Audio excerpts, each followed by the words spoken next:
Madame Bovary by Gustave Flaubert. Part 1. Chapter 1. We were in class when the headmaster came in, followed by a new fellow, not wearing the school uniform, and a school servant carrying a large desk. Those who had been asleep woke up, and every one rose as if just surprised at his work. The headmaster made a sign to us to sit down. Then, turning to the classmaster, he said to him in a low voice, "Monsieur Roger, here is a pupil whom I recommend to your care. He'll be in the second. If his work and conduct are satisfactory, he will go into one of the upper classes, as becomes his age."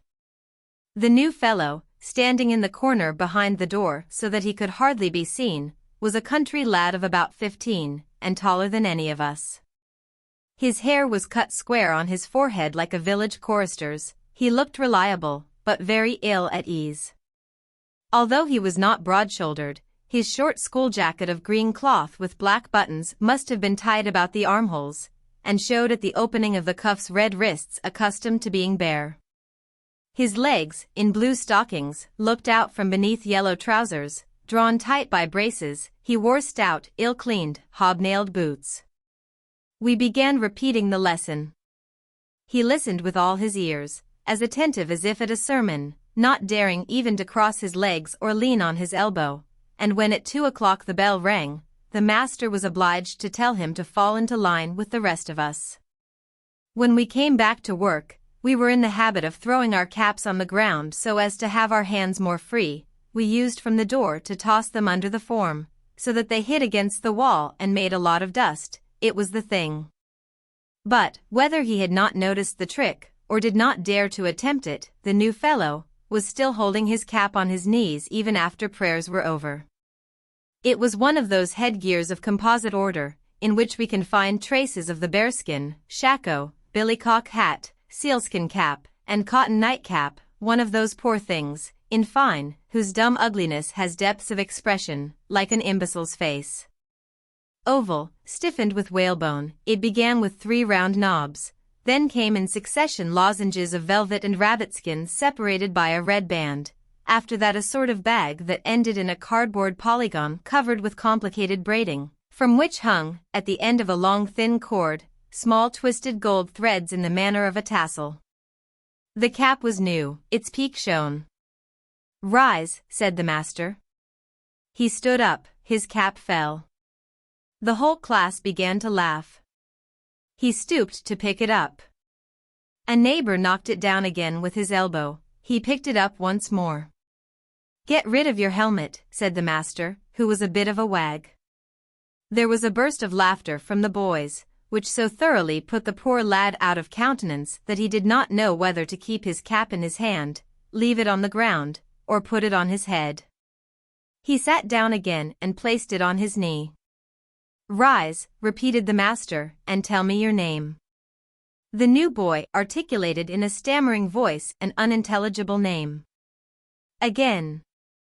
The same sputtering of syllables was heard, drowned by the tittering of the class. "Louder," cried the master, "louder." The new fellow then took a supreme resolution, opened an inordinately large mouth, and shouted at the top of his voice as if calling someone in the word Charbavari. A hubbub broke out, rose in crescendo with bursts of shrill voices. They yelled, barked, stamped, repeated Charbavari. Charbavari, then died away into single notes, growing quieter only with great difficulty, and now and again suddenly recommencing along the line of a form whence rose here and there, like a damp cracker going off, a stifled laugh.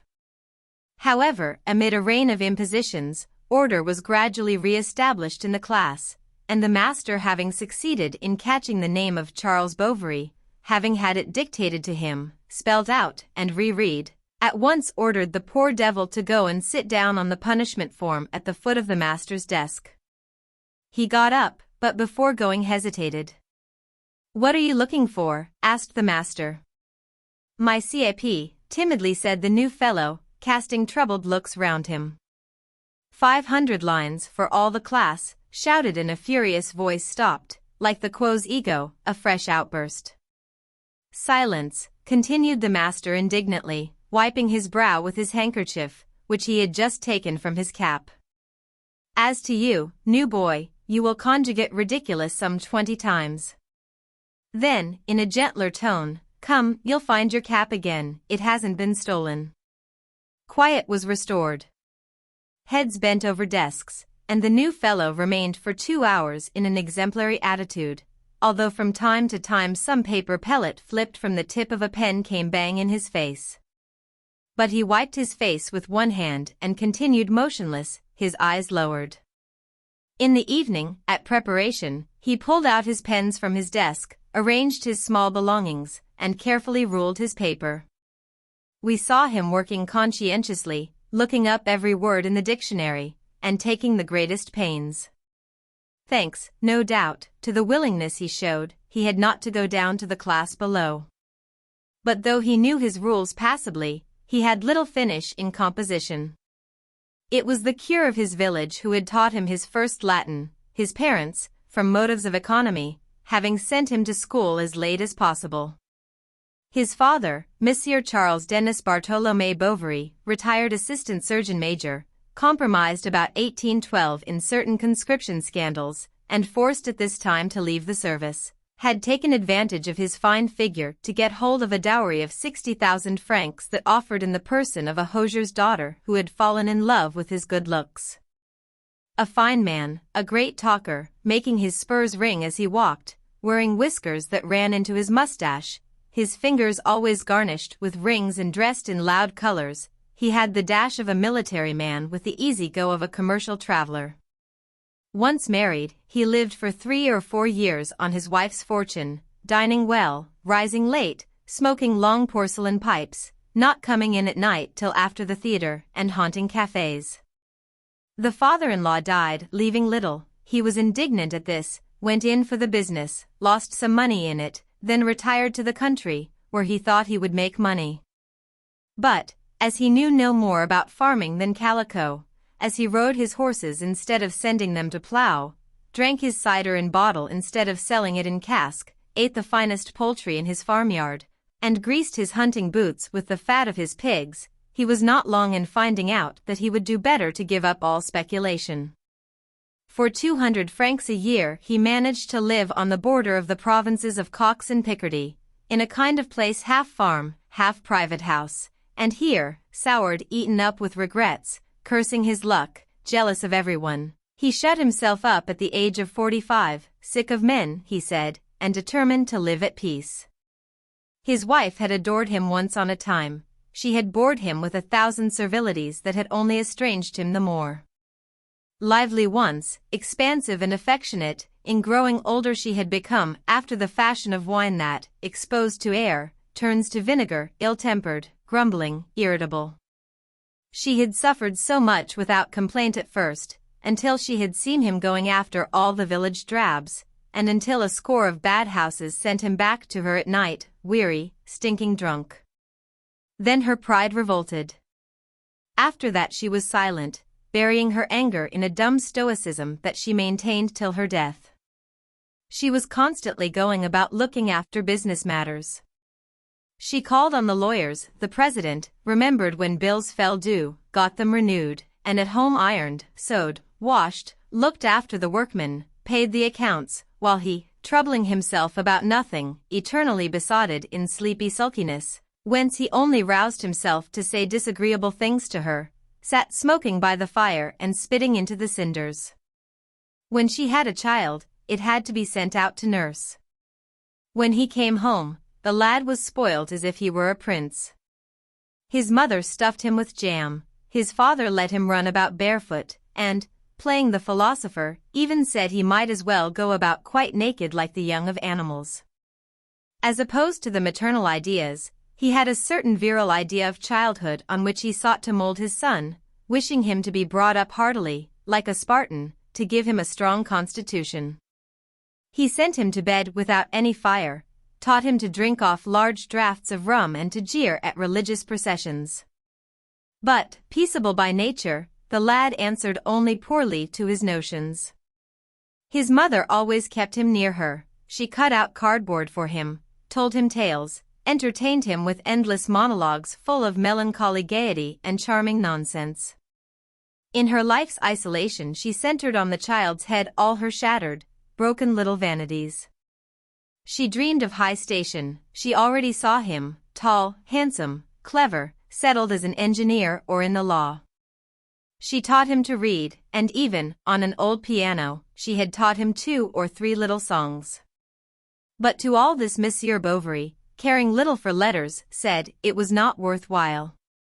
Would they ever have the means to send him to a public school, to buy him a practice, or start him in business?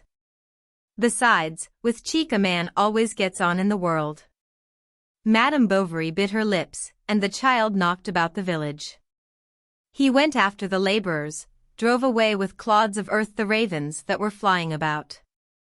He ate blackberries along the hedges, minded the geese with a long switch, went haymaking during harvest, ran about in the woods, played hopscotch under the church porch on rainy days, and at great fetes begs the beadle to let him toll the bells, that he might hang all his weight on the long rope and feel himself borne upward by it in its swing. Meanwhile he grew like an oak. He was strong on hand, fresh of color. When he was 12 years old his mother had her own way. He began lessons. The cure took him in hand, but the lessons were so short and irregular that they could not be of much use. They were given at spare moments in the sacristy, standing up, hurriedly, between a baptism and a burial, or else the cure, if he had not to go out, sent for his pupil after the Angelus. They went up to his room and settled down. The flies and moths fluttered round the candle. It was close, the child fell asleep, and the good man, beginning to doze with his hands on his stomach, was soon snoring with his mouth wide open. On other occasions, when Monsieur le Curé, on his way back after administering the viaticum to some sick person in the neighborhood, caught sight of Charles playing about the fields, he called him, lectured him for a quarter of an hour and took advantage of the occasion to make him conjugate his verb at the foot of a tree. The rain interrupted them or an acquaintance passed. All the same he was always pleased with him, and even said the young man had a very good memory. Charles could not go on like this. Madame Bovary took strong steps. Ashamed, or rather tired out, Monsieur Bovary gave in without a struggle, and they waited 1 year longer, so that the lad should take his first communion. 6 months more passed, and the year after Charles was finally sent to school at Rouen, where his father took him towards the end of October, at the time of the Saint Romain fair. It would now be impossible for any of us to remember anything about him. He was a youth of even temperament, who played in playtime, worked in school hours, was attentive in class, slept well in the dormitory, and ate well in the refectory. He had in loco parentis a wholesale ironmonger in the Rue Gandieri, who took him out once a month on Sundays after his shop was shut, sent him for a walk on the quay to look at the boats, and then brought him back to college at 7 o'clock before supper. Every Thursday evening he wrote a long letter to his mother with red ink and 3 wafers, then he went over his history notebooks, or read an old volume of Anarchisis that was knocking about the study. When he went for walks he talked to the servant, who, like himself, came from the country. By dint of hard work he kept always about the middle of the class. Once even he got a certificate in natural history. But at the end of his 3rd year his parents withdrew him from the school to make him study medicine, convinced that he could even take his degree by himself. His mother chose a room for him on the 4th floor of a dyer's she knew, overlooking the Eau de Robec. She made arrangements for his board, got him furniture, table and 2 chairs, sent home for an old cherry-tree bedstead, and bought besides a small cast-iron stove with the supply of wood that was to warm the poor child. Then at the end of a week she departed, after 1,000 injunctions to be good now that he was going to be left to himself. The syllabus that he read on the notice-board stunned him: lectures on anatomy, lectures on pathology, lectures on physiology, lectures on pharmacy, lectures on botany and clinical medicine and therapeutics, without counting hygiene and materia medica, all names of whose etymologies he was ignorant, and that were to him as so many doors to sanctuaries filled with magnificent darkness. He understood nothing of it all, It was all very well to listen, he did not follow. Still he worked, he had bound notebooks, he attended all the courses, never missed a single lecture. He did his little daily task like a mill horse, who goes round and round with his eyes bandaged, not knowing what work he is doing. To spare him expense, his mother sent him every week by the carrier a piece of veal baked in the oven, with which he lunched when he came back from the hospital, while he sat kicking his feet against the wall. After this he had to run off to lectures, to the operation room, to the hospital, and return to his home at the other end of the town. In the evening, after the poor dinner of his landlord, he went back to his room and set to work again in his wet clothes, which smoked as he sat in front of the hot stove. On the fine summer evenings, at the time when the close streets are empty, when the servants are playing shuttlecock at the doors, he opened his window and leaned out. The river, that makes of this quarter of Rouen a wretched little Venice, flowed beneath him, between the bridges and the railings, yellow, violet, or blue. Working men, kneeling on the banks, washed their bare arms in the water. On poles projecting from the attics, skeins of cotton were drying in the air. Opposite, beyond the roots, spread the pure heaven with the red sun setting. How pleasant it must be at home! How fresh under the beech tree! And he expanded his nostrils to breathe in the sweet odors of the country which did not reach him. He grew thin, his figure became taller, his face took a saddened look that made it nearly interesting.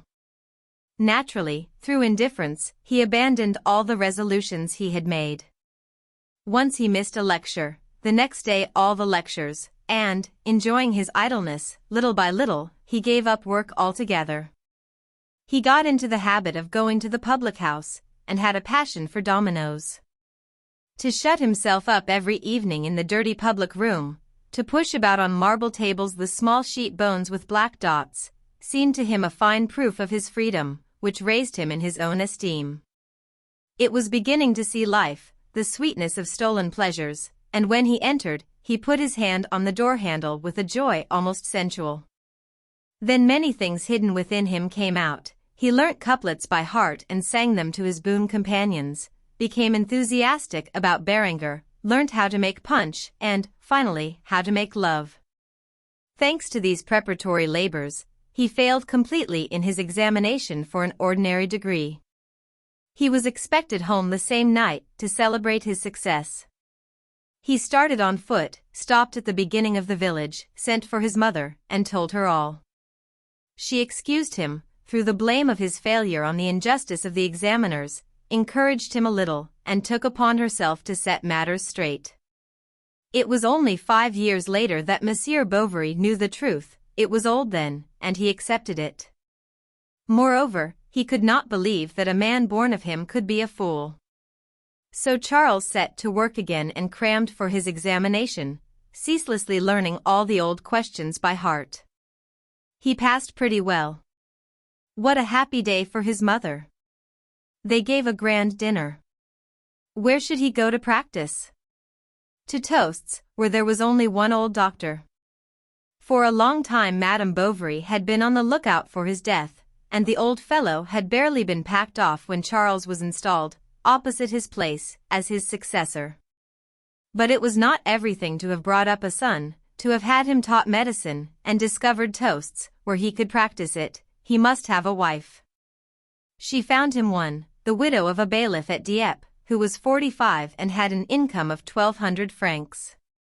Though she was ugly, as dry as a bone, her face with as many pimples as the spring has buds, Madame de Buch had no lack of suitors. To attain her ends Madame Bovary had to oust them all, and she even succeeded in very cleverly baffling the intrigues of a pork butcher backed up by the priests. Charles had seen in marriage the advent of an easier life, thinking he would be more free to do as he liked with himself and his money. But his wife was master. He had to say this and not say that in company, to fast every Friday, dress as she liked, harass at her bidding those patients who did not pay. She opened his letter, watched his comings and goings, and listened at the partition wall when women came to consult him in his surgery. She must have her chocolate every morning, attentions without end. She constantly complained of her nerves, her chest, her liver. The noise of footsteps made her ill. When people left her, solitude became odious to her. If they came back, it was doubtless to see her die. When Charles returned in the evening, she stretched forth two long thin arms from beneath the sheets, put them round his neck, and having made him sit down on the edge of the bed, began to talk to him of her troubles. He was neglecting her, he loved another. She had been warned she would be unhappy, and she ended by asking him for a dose of medicine and a little more love. Chapter 2. One night towards 11 o'clock they were awakened by the noise of a horse pulling up outside their door. The servant opened the garret window and parleyed for some time with a man in the street below. He came for the doctor, had a letter for him. Natasy came downstairs shivering and undid the bars and bolts one after the other. The man left his horse, and, following the servant, suddenly came in behind her. He pulled out from his wool cap with grey topknots a letter wrapped up in a rag and presented it gingerly to Charles, who rested on his elbow on the pillow to read it. Natasy, standing near the bed, held the light. Madame in modesty had turned to the wall and showed only her back. This letter, sealed with a small seal in blue wax, begged Monsieur Bovary to come immediately to the farm of the Bertaux to set a broken leg.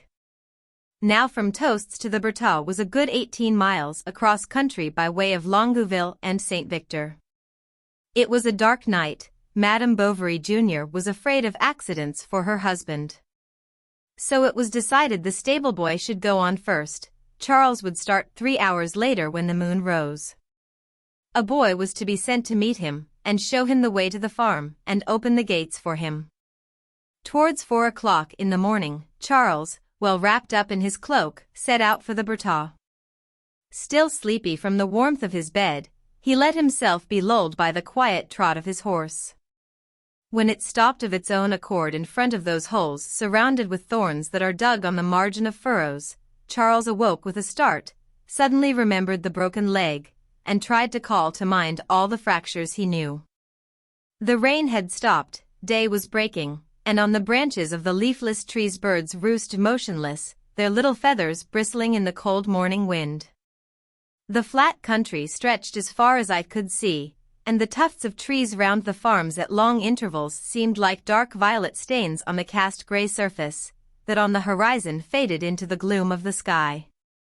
Charles from time to time opened his eyes. His mind grew weary, and, sleep coming upon him, he soon fell into a doze wherein, his recent sensations blending with memories, he became conscious of a double self, at once student and married man, lying in his bed as but now, and crossing the operation theatre as of old. The warm smell of poultices mingled in his brain with the fresh odor of dew. He heard the iron rings rattling along the curtain rods of the bed and saw his wife sleeping. As he passed Vassonville he came upon a boy sitting on the grass at the edge of a ditch. "Are you the doctor?" asked the child. And on Charles's answer he took his wooden shoes in his hands and ran on in front of him. The general practitioner, riding along, gathered from his guide's talk that Monsieur Rouault must be one of the well-to-do farmers. He had broken his leg the evening before on his way home from a Twelfth Night feast at a neighbor's. His wife had been dead for 2 years. There was with him only his daughter, who helped him to keep house. The ruts were becoming deeper, they were approaching the Bertaux. The little lad, slipping through a hole in the hedge, disappeared, then he came back to the end of a courtyard to open the gate. The horse slipped on the wet grass. Charles had to stoop to pass under the branches. The watchdogs in their kennels barked, dragging at their chains. As he entered the Bertaux, the horse took fright and stumbled. It was a substantial-looking farm. In the stables, over the top of the open doors, one could see great cart horses quietly feeding from new racks. Right along the outbuildings extended a large dunghill, from which manure liquid oozed, while amidst fowls and turkeys, 5 or 6 peacocks, a luxury in Chauchois farmyards, were foraging on the top of it. The sheepfold was long, the barn high, with walls smooth as your hand. Under the cart shed were 2 large carts and 4 ploughs, with their whips, shafts and harnesses complete, whose fleeces of blue wool were getting soiled by the fine dust that fell from the granaries. The courtyard sloped upwards, planted with trees set out symmetrically, and the chattering noise of a flock of geese was heard near the pond. A young woman in a blue merino dress with 3 flounces came to the threshold of the door to receive Monsieur Bovary, whom she led to the kitchen, where a large fire was blazing. The servants' breakfast was boiling beside it in small pots of all sizes. Some damp clothes were drying inside the chimney corner. The shovel, tongs, and the nozzle of the bellows, all of colossal size, shone like polished steel, while along the walls hung many pots and pans in which the clear flame of the hearth, mingling with the first rays of the sun coming in through the window, was mirrored fitfully. Charles went up the first floor to see the patient. He found him in his bed, sweating under his bedclothes, having thrown his cotton nightcap right away from him. He was a fat little man of 50, with white skin and blue eyes, the forepart of his head bald, and he wore earrings. By his side on a chair stood a large decanter of brandy, whence he poured himself a little from time to keep up his spirits, but as soon as he caught sight of the doctor his elation subsided, and instead of swearing, as he had been doing for the last 12 hours, began to groan freely. The fracture was a simple one, without any kind of complication. Charles could not have hoped for an easier case. Then calling to mind the devices of his masters at the bedsides of patients, he comforted the sufferer with all sorts of kindly remarks, those caresses of the surgeon that are like the oil they put on bistouries. In order to make some splints, a bundle of laths was brought up from the cart-house. Charles selected one, cut it into 2 pieces and planed it with a fragment of windowpane, while the servant tore up sheets to make bandages, and Mademoiselle Emma tried to sew some pads. As she was a long time before she found her work-case, her father grew impatient. She did not answer, but as she sewed she pricked her fingers, which she then put to her mouth to suck them. Charles was surprised at the whiteness of her nails. They were shiny, delicate at the tips, more polished than the ivory of Dieppe, and almond-shaped. Yet her hand was not beautiful, perhaps not white enough, and a little hard at the knuckles. Besides, it was too long, with no soft inflections in the outlines. Her real beauty was in her eyes. Although brown, they seemed black because of the lashes, and her look came at you frankly, with a candid boldness. The bandaging over, the doctor was invited by Monsieur Rouault himself to pick a bit before he left. Charles went down into the room on the ground floor. Knives and forks and silver goblets were laid for 2 on a little table at the foot of a huge bed that had a canopy of printed cotton with figures representing Turks. There was an odor of iris root and damp sheets that escaped from a large oak chest opposite the window. On the floor in corners were sacks of flour stuck upright in rows. These were the overflow from the neighboring granary, to which 3 stone steps led. By way of decoration for the apartment, hanging to a nail in the middle of the wall, whose green paint scaled off from the effects of the Salpêtrie, was a crayon head of Minerva in gold frame, underneath which was written in Gothic letters to dear Papa. First they spoke of the patient, then of the weather, of the great cold, of the wolves that infested the fields at night. Mademoiselle Rouault did not at all like the country, especially now that she had to look after the farm almost alone. As the room was chilly, she shivered as she ate. This showed something of her full lips, that she had a habit of biting when silent. Her neck stood out from a white turned-down collar. Her hair, whose 2 black folds seemed each of a single piece, so smooth were they, was parted in the middle by a delicate line that curved slightly with the curve of the head, and, just showing the tip of the ear, it was joined behind in a thick chignon, with a wavy movement at the temples that the country doctor saw now for the first time in his life. The upper part of her cheek was rose-colored. She had, like a man, thrust in between 2 buttons of her bodice a tortoise-shell eyeglass. When Charles, after bidding farewell to old Rouault, returned to the room before leaving, he found her standing, her forehead against the window, looking into the garden, where the bean props had been knocked down by the wind. She turned round. "Are you looking for anything?" she asked. "My whip, if you please," he answered. He began rummaging on the bed, behind the doors, under the chairs. It had fallen to the floor, between the sacks and the wall. Mademoiselle Emma saw it, and bent over the flour sacks. Charles, out of politeness, made a dash also, and as he stretched out his arm, at the same moment felt his breast brush against the back of the young girl bending beneath him. She drew herself up, scarlet, and looked at him over her shoulder as she handed him his whip. Instead of returning to the Bertaux in 3 days as he had promised, he went back the very next day, then regularly twice a week, without counting the visits he paid now and then as if by accident. Everything, moreover, went well, the patient progressed favorably, and when, at the end of 46 days, old Rouault was seen trying to walk alone in his den, Monsieur Bovary began to be looked upon as a man of great capacity. Old Rouault said that he could not have been cured better by the first doctor of Yvetot, or even of Rouen. As to Charles, he did not stop to ask himself why it was a pleasure to him to go to the Bertaux.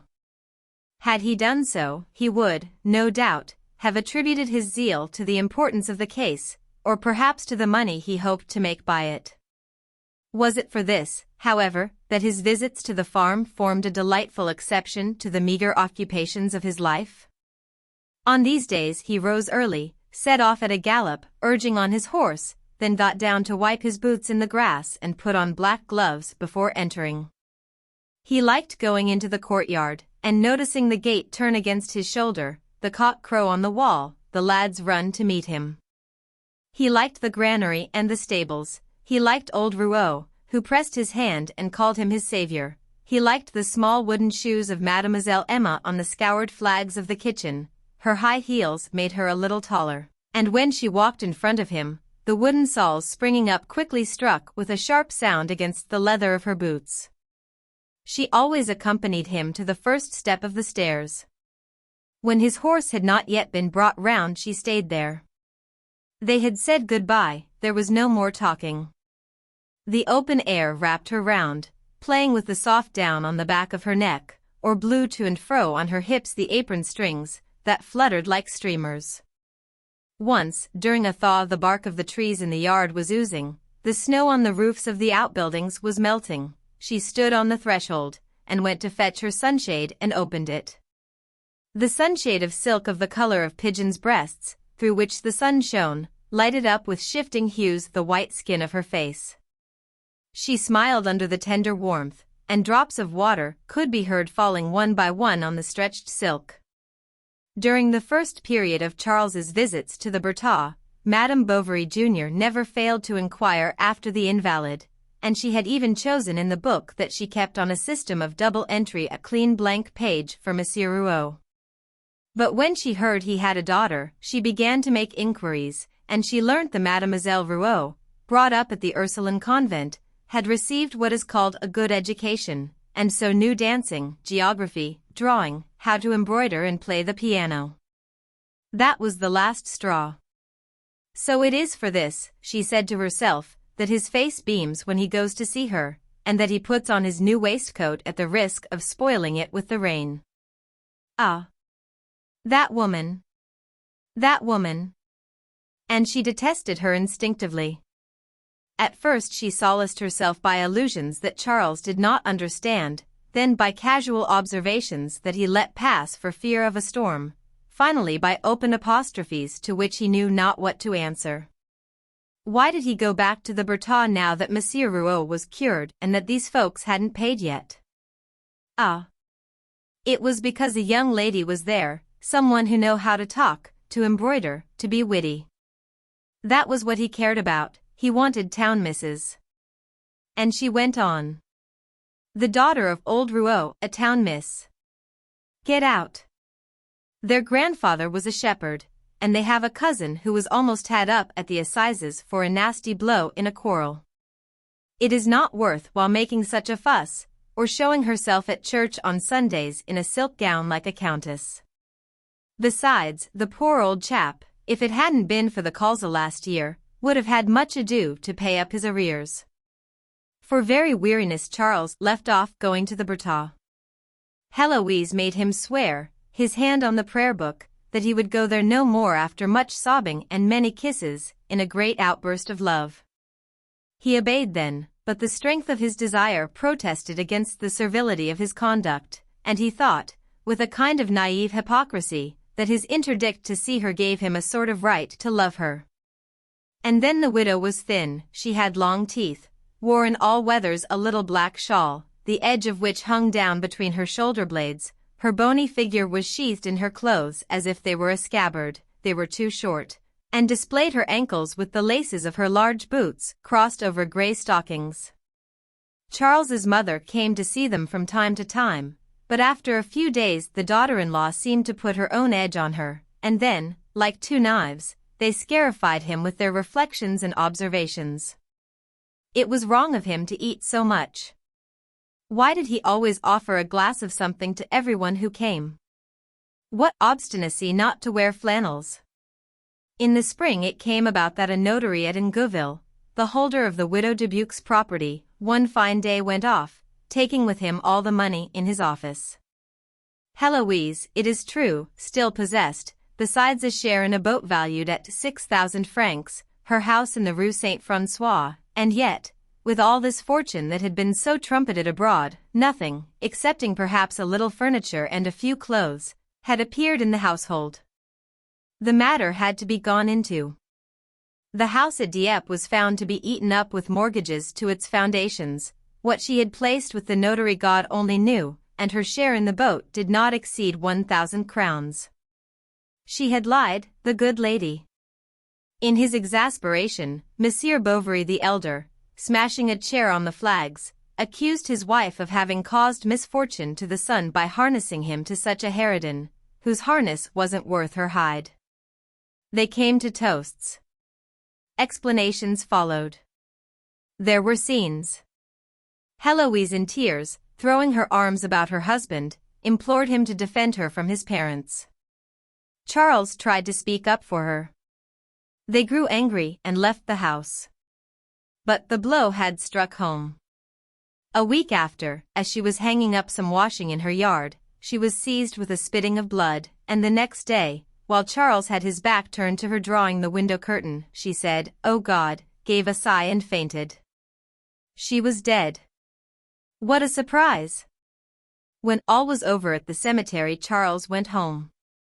He found no one downstairs. He went up to the first floor to their room, saw her dress still hanging at the foot of the alcove, then, leaning against the writing table, he stayed until the evening, buried in a sorrowful reverie.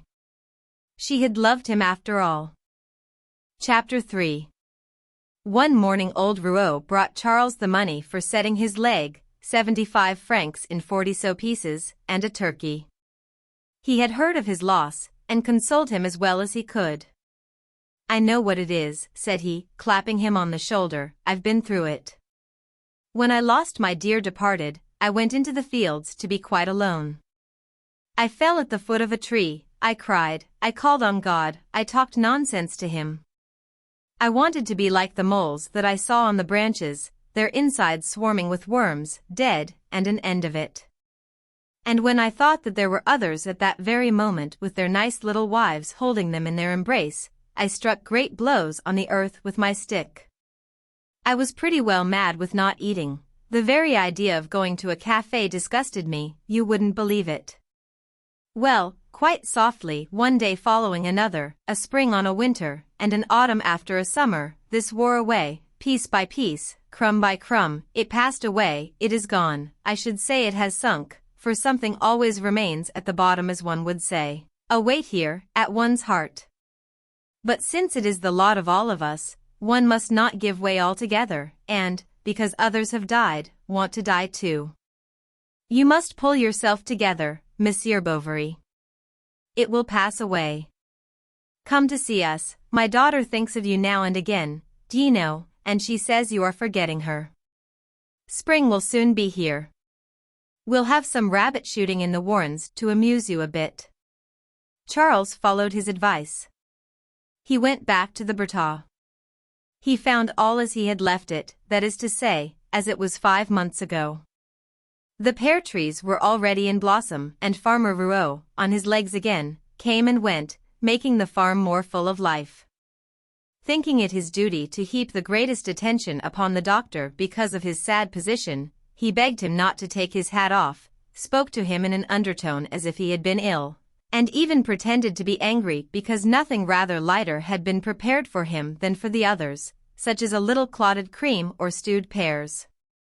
He told stories.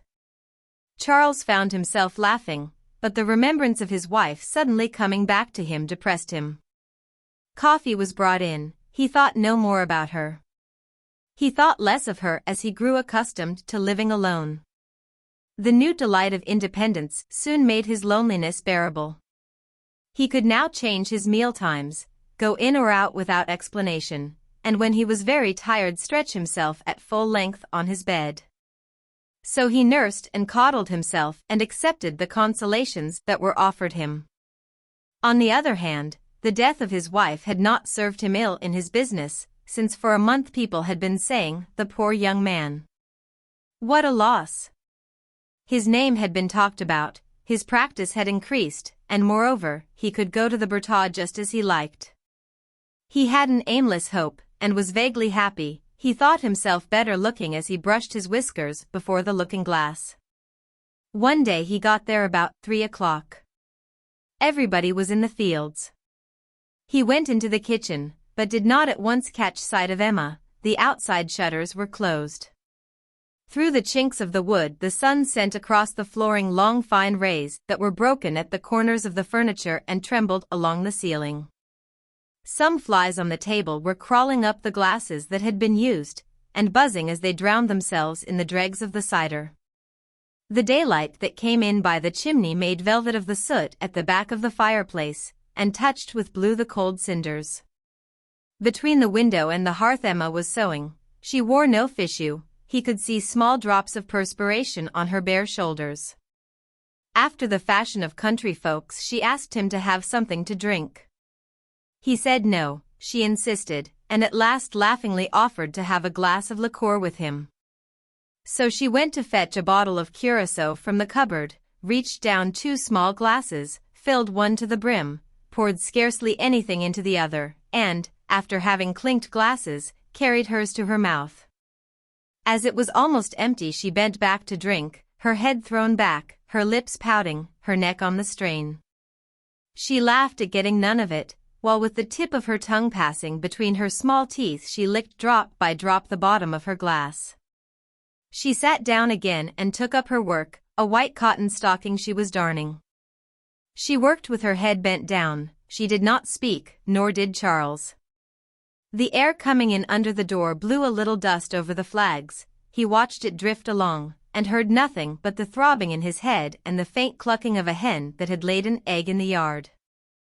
Emma from time to time cooled her cheeks with the palms of her hands, and cooled these again on the knobs of the huge firedogs.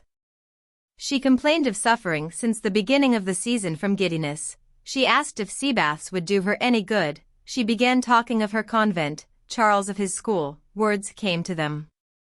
They went up into her bedroom. She showed him her old music books, the little prizes she had won, and the oak leaf crowns, left at the bottom of a cupboard. She spoke to him, too, of her mother, of the country, and even showed him the bed in the garden where, on the first Friday of every month, she gathered flowers to put on her mother's tomb. But the gardener, they had never knew anything about it. Servants are so stupid. She would have dearly liked, if only for the winter, to live in town, although the length of the fine days made the country perhaps even more wearisome in the summer. And, according to what she was saying, her voice was clear, sharp, or, on a sudden all languor, drawn out in modulations that ended almost in murmurs as she spoke to herself, now joyous, opening big naive eyes, then with her eyelids half closed, her look full of boredom, her thoughts wandering. Going home at night, Charles went over her words one by one, trying to recall them, to fill out their sense, that he might piece out the life she had lived before he knew her. But he never saw her in his thoughts other than he had seen her the first time, or as he had just left her. Then he asked himself what would become of her, if she would be married, and to whom. Alas! Old Rouault was rich, and she, so beautiful. But Emma's face always rose before his eyes, and a monotone, like the humming of a top, sounded in his ears, if you should marry after all. If you should marry. At night he could not sleep, his throat was parched, he was athirst. He got up to drink from the water bottle and opened the window. The night was covered with stars, a warm wind blowing in the distance, the dogs were barking. He turned his head towards the Bertaux. Thinking that, after all, he should lose nothing, Charles promised himself to ask her in marriage as soon as occasion offered, but each time such occasion did offer, the fear of not finding the right words sealed his lips. Old Rouault would not have been sorry to be rid of his daughter, who was of no use to him in the house. In his heart he excused her, thinking her too clever for farming, a calling under the ban of heaven, since one never saw a millionaire in it. Far from having made a fortune by it, the good man was losing every year, for if he was good in bargaining, in which he enjoyed the dodges of the trade, on the other hand, agriculture properly so called, and the internal management of the farm, suited him less than most people. He did not willingly take his hands out of his pockets, and did not spare expense in all that concerned himself, liking to eat well, to have good fires, and to sleep well. He liked old cider, underdone legs of mutton, Glorias well beaten up. He took his meals in the kitchen alone, opposite the fire, on a little table brought to him already laid as on the stage. When, therefore, he perceived that Charles's cheeks grew red if near his daughter, which meant that he would propose for her one of these days, he chewed the cud of the matter beforehand. He certainly thought him a little meager, and not quite the son-in-law he would have liked, but he was said to be well brought up, economical, very learned, and no doubt would not make too many difficulties about the dowry.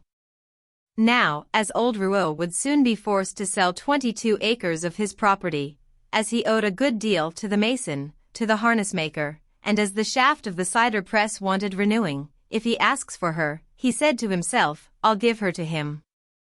At Michaelmas Charles went to spend 3 days at the Bertaux.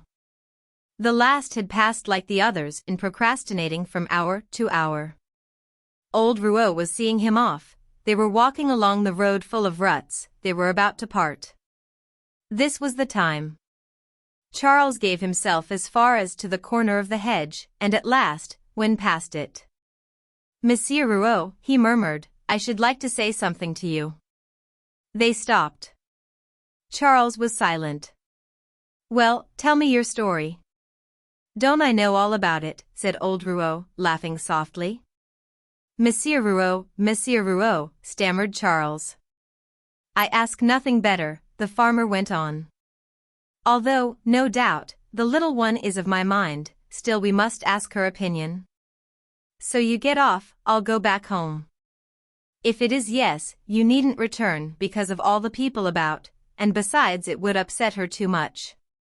But so that you mayn't be eating your heart, I'll open wide the outer shutter of the window against the wall, you can see it from the back by leaning over the hedge. And he went off. Charles fastened his horse to a tree, he ran into the road and waited. Half an hour passed, then he counted 19 minutes by his watch. Suddenly a noise was heard against the wall, the shutter had been thrown back. The hook was still swinging. The next day by 9 o'clock he was at the farm.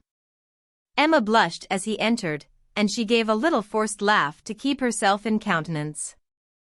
Old Rouault embraced his future son-in-law. The discussion of money matters was put off, moreover, there was plenty of time before them, as the marriage could not decently take place till Charles was out of mourning, that is to say, about the spring of the next year. The winter passed waiting for this. Mademoiselle Rouault was busy with her trousseau. Part of it was ordered at Rouen, and she made herself chemises and nightcaps after fashion plates that she borrowed. When Charles visited the farmer, the preparations for the wedding were talked over. They wondered in what room they should have dinner, they dreamed of the number of dishes that would be wanted, and what should be entrees. Emma would, on the contrary, have preferred to have a midnight wedding with torches, but old Rouault could not understand such an idea. So there was a wedding at which 43 persons were present, at which they remained 16 hours at table, began again the next day, and to some extent on the days following. Chapter 4. The guests arrived early in carriages, in one-horse chaises, two-wheeled cars, old open gigs, wagonettes with leather hoods, and the young people from the nearer villages in carts, in which they stood up in rows, holding on to the sides so as not to fall, going at a trot and well shaken up. Some came from a distance of 30 miles, from Goderville, from Normanville, and from Caney. All the relatives of both families had been invited, quarrels between friends arranged, acquaintances long since lost sight of written to. From time to time one heard the crack of a whip behind the hedge, then the gates opened, a chaise entered. Galloping up to the foot of the steps, it stopped short and emptied its load. They got down from all sides, rubbing knees and stretching arms. The ladies, wearing bonnets, had on dresses in the town fashion, gold watch chains, pelerins with the ends tucked into belts, or little colored fichus fastened down behind with a pin, and that left the back of the neck bare. The lads, dressed like their papas, seemed uncomfortable in their new clothes. Many that day hand-sewed their first pair of boots, and by their sides, speaking never a word, wearing the white dress of their first communion lengthened for the occasion, were some big girls of 14 or 16, cousins or elder sisters no doubt, rubicund, bewildered, their hair greasy with rose pomade, and very much afraid of dirtying their gloves. As there were not enough stable boys to unharness all the carriages, the gentlemen turned up their sleeves and set about it themselves.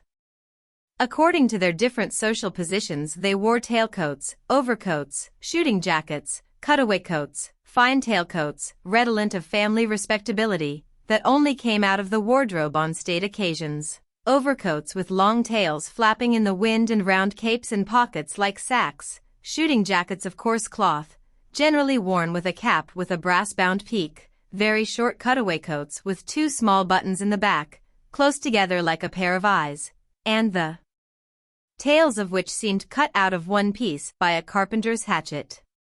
Some, too, but these, you may be sure, would sit at the bottom of the table, wore their best blouses, that is to say, with collars turned down to the shoulders, the back gathered into small plaits and the waist fastened very low down with a worked belt.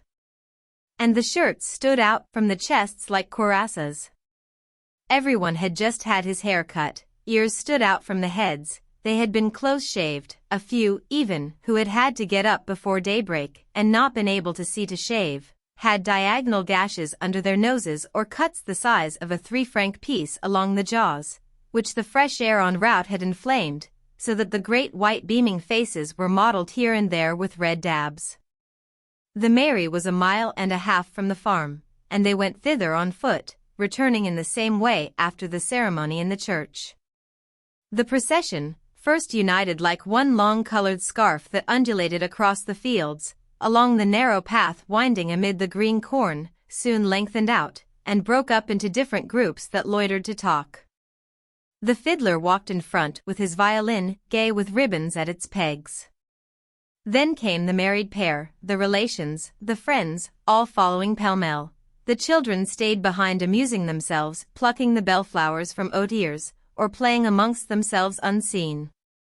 Emma's dress, too long, trailed a little on the ground. From time to time she stopped to pull it up, and then delicately, with her gloved hands, she picked off the coarse grass and the thistledowns, while Charles, empty-handed, waited till she had finished.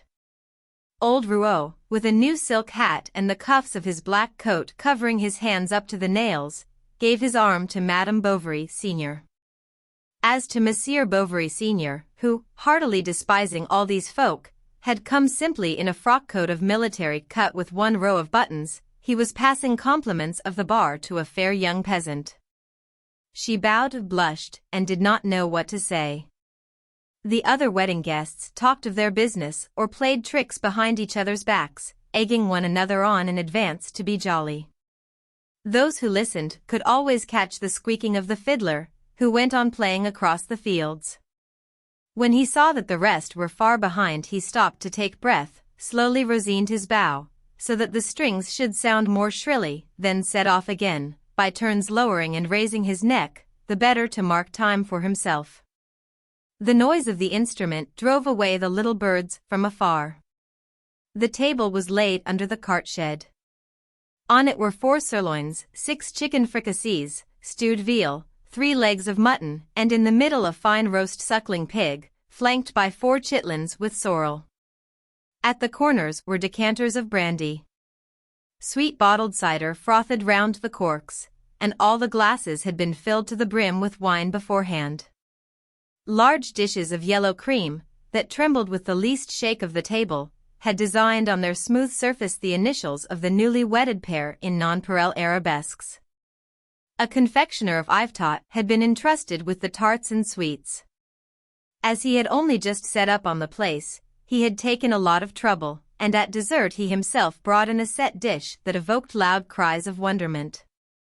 To begin with, at its base there was a square of blue cardboard, representing a temple with porticos, colonnades, and stucco statuettes all round, and in the niches constellations of gilt paper stars. Then on the second stage was a dungeon of Savoy cake, surrounded by many fortifications in candied angelica, almonds, raisins, and quarters of oranges, and finally, on the upper platform a green field with rocks set in lakes of jam, nutshell boats, and a small Cupid balancing himself in a chocolate swing whose 2 uprights ended in real roses for balls at the top.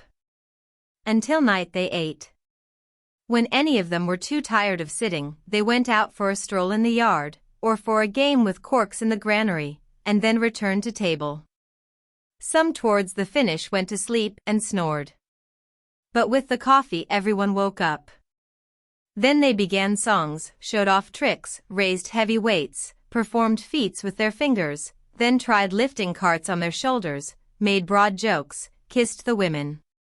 At night when they left, the horses, stuffed up to the nostrils with oats, could hardly be got into the shafts. They kicked, reared, the harness broke, their masters laughed or swore. And all night in the light of the moon along country roads there were runaway carts at full gallop plunging into the ditches, jumping over yard after yard of stones, clambering up the hills, with women leaning out from the tilt to catch hold of the reins.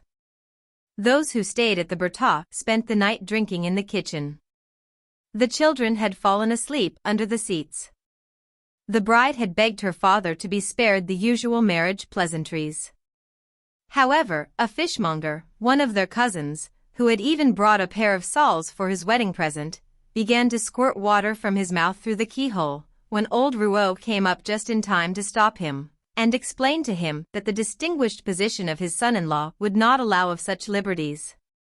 The cousin, all the same, did not give in to these reasons readily.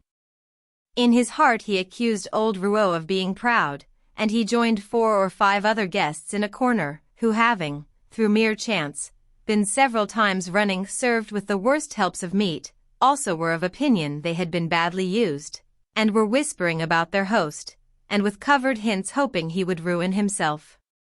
Madame Bovary, senior, had not opened her mouth all day. She had been consulted neither as to the dress of her daughter-in-law nor as to the arrangement of the feast. She went to bed early. Her husband, instead of following her, sent to St. Victor for some cigars, and smoked till daybreak, drinking kirsch punch, a mixture unknown to the company. This added greatly to the consideration in which he was held.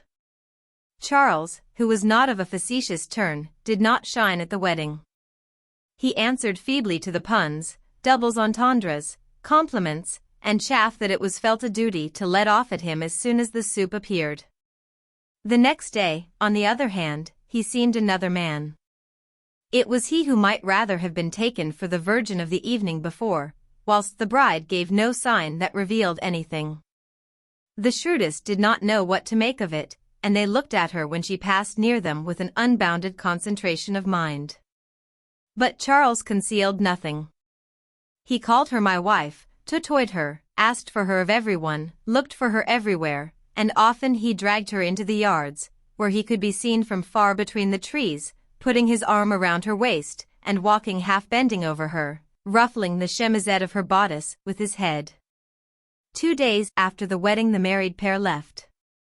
Charles, on account of his patience, could not be away longer. Old Rouault had them driven back in his cart, and himself accompanied them as far as Vassonville. Here he embraced his daughter for the last time, got down, and went his way. When he had gone about 100 paces he stopped, and as he saw the cart disappearing, its wheels turning in the dust, he gave a deep sigh. Then he remembered his wedding, the old times, the first pregnancy of his wife. He, too, had been very happy the day when he had taken her from her father to his home, and had carried her off on a pillion, trotting through the snow, for it was near Christmas time, and the country was all white. She held him by one arm, her basket hanging from the other. The wind blew the long lace of her Cauchois headdress so that it sometimes flapped across his mouth, and when he turned his head he saw near him, on his shoulder, her little rosy face, smiling silently under the gold bands of her cap. To warm her hands she put them from time to time in his breast. How long ago it all was. Their son would have been 30 by now. Then he looked back and saw nothing on the road. He felt dreary as an empty house, and tender memories mingling with the sad thoughts in his brain, addled by the fumes of the feast, he felt inclined for a moment to take a turn towards the church. As he was afraid, however, that this sight would make him yet more sad, he went right away home. Monsieur and Madame Charles arrived at Toasts about 6 o'clock. The neighbors came to the windows to see their doctor's new wife. The old servant presented herself, curtsied to her, apologized for not having dinner ready, and suggested that Madame, in the meantime, should look over her house. Chapter 5. The brick front was just in a line with the street, or rather the road. Behind the door hung a cloak with a small collar, a bridle, and a black leather cap, and on the floor, in a corner, were a pair of leggings, still covered with dry mud. On the right was the one apartment that was both dining and sitting room. A canary yellow paper, relieved at the top by a garland of pale flowers, was puckered everywhere over the badly stretched canvas. White calico curtains with a red border hung crossways at the length of the window, and on the narrow mantelpiece a clock with a head of Hippocrates shone resplendent between two plate candlesticks under oval shades. On the other side of the passage was Charles's consulting room, a little room about 6 paces wide, with a table, 3 chairs, and an office chair. Volumes of the Dictionary of Medical Science, uncut, but the binding rather the worse for the successive sales through which they had gone, occupied almost along the 6 shelves of a deal bookcase. The smell of melted butter penetrated through the walls when he saw patients, just as in the kitchen one could hear the people coughing in the consulting room and recounting their histories. Then, opening on the yard, where the stable was, came a large dilapidated room with a stove, now used as a woodhouse, cellar, and pantry, full of old rubbish, of empty casks, agricultural implements past service, and a mass of dusty things whose use it was impossible to guess. The garden, longer than wide, ran between 2 mud walls with espaliered apricots, to a hawthorn hedge that separated it from the field. In the middle was a slate sundial on a brick pedestal, for flower beds with eglantines surrounded symmetrically the more useful kitchen garden bed. Right at the bottom, under the spruce bushes, was a cure in plaster reading his breviary. Emma went upstairs. The first room was not furnished, but in the second, which was their bedroom, was a mahogany bedstead in an alcove with red drapery. A shell box adorned the chest of drawers, and on the secretary near the window a bouquet of orange blossoms tied with white satin ribbons stood in a bottle. It was a bride's bouquet, it was the other one's. She looked at it. Charles noticed it, he took it and carried it up to the attic, while Emma seated in an armchair, they were putting her things down around her, thought of her bridal flowers packed up in a bandbox, and wondered, dreaming, what would be done with them if she were to die. During the first days she occupied herself in thinking about changes in the house. She took the shades off the candlesticks, had new wallpaper put up, the staircase repainted, and seats made in the garden round the sundial. She even inquired how she could get a basin with a jet fountain and fishes. Finally her husband, knowing that she liked to drive out, picked up a second-hand dog-cart, which, with new lamps and splashboard in striped leather, looked almost like a Tilbury. He was happy then, and without a care in the world. A meal together, a walk in the evening on the highroad, a gesture of her hands over her hair, the sight of her straw hat hanging from the window fastener, and many another thing in which Charles had never dreamed of pleasure, now made up the endless round of his happiness. In bed, in the morning, by her side, on the pillow, he watched the sunlight sinking into the down on her fair cheek, half hidden by the lappets of her nightcap. Seen thus closely, her eyes looked to him enlarged, especially when, on waking up, she opened and shut them rapidly many times. Black in the shade, dark blue in broad daylight, they had, as it were, depths of different colors that, darker in the center, grew paler towards the surface of the eye. His own eyes lost themselves in these depths. He saw himself in miniature down to the shoulders, with his handkerchief round his head and the top of his shirt open. He rose. She came to the window to see him off, and stayed leaning on the sill between two pots of geranium, clad in her dressing gown hanging loosely about her. Charles, in the street, buckled his spurs, his foot on the mounting stone, while she talked to him from above, picking with her mouth some scrap of flower or leaf that she blew out at him. Then this, eddying, floating, described semicircles in the air like a bird, and was caught before it reached the ground in the ill-groomed mane of the old white mare standing motionless at the door. Charles from horseback threw her a kiss. She answered with a nod. She shut the window, and he set off.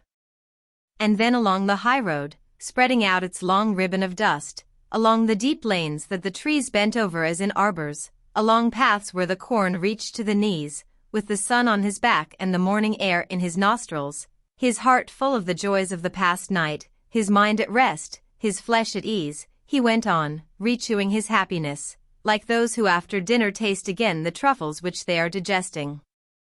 Until now, what good had he had of his life?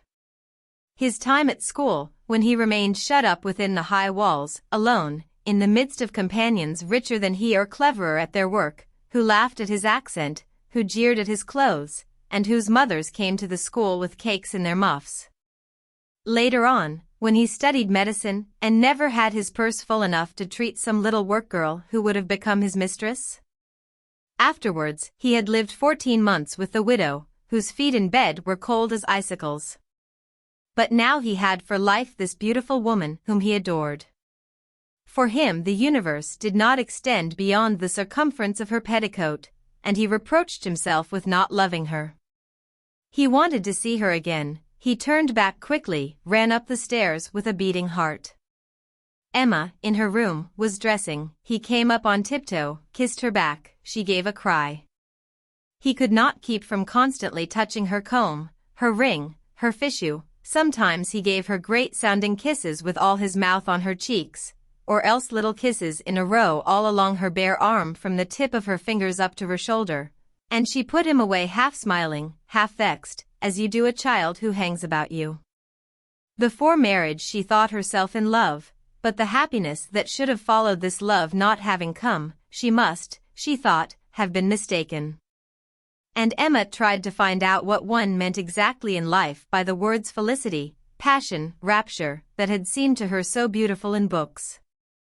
Chapter 6.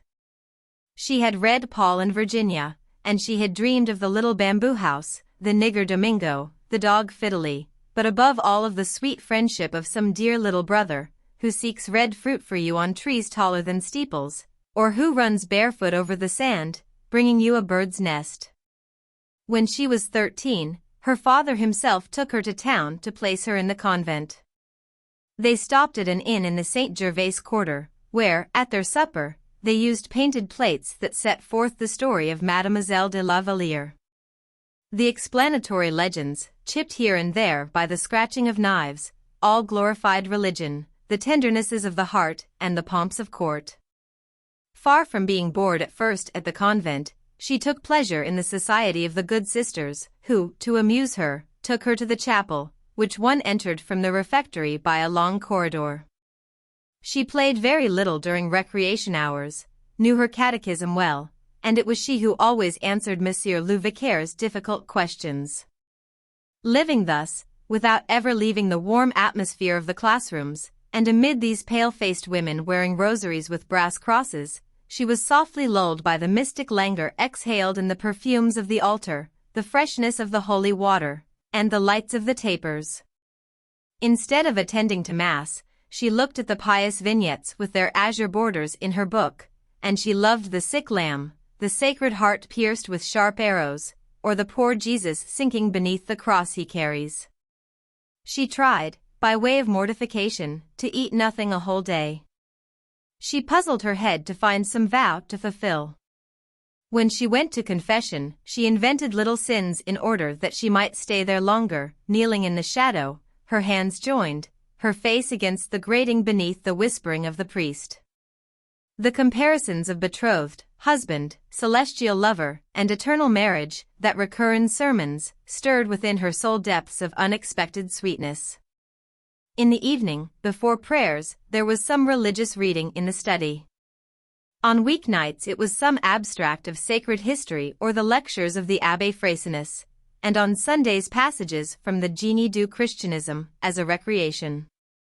How she listened at first to the sonorous lamentations of its romantic melancholies re-echoing through the world and eternity.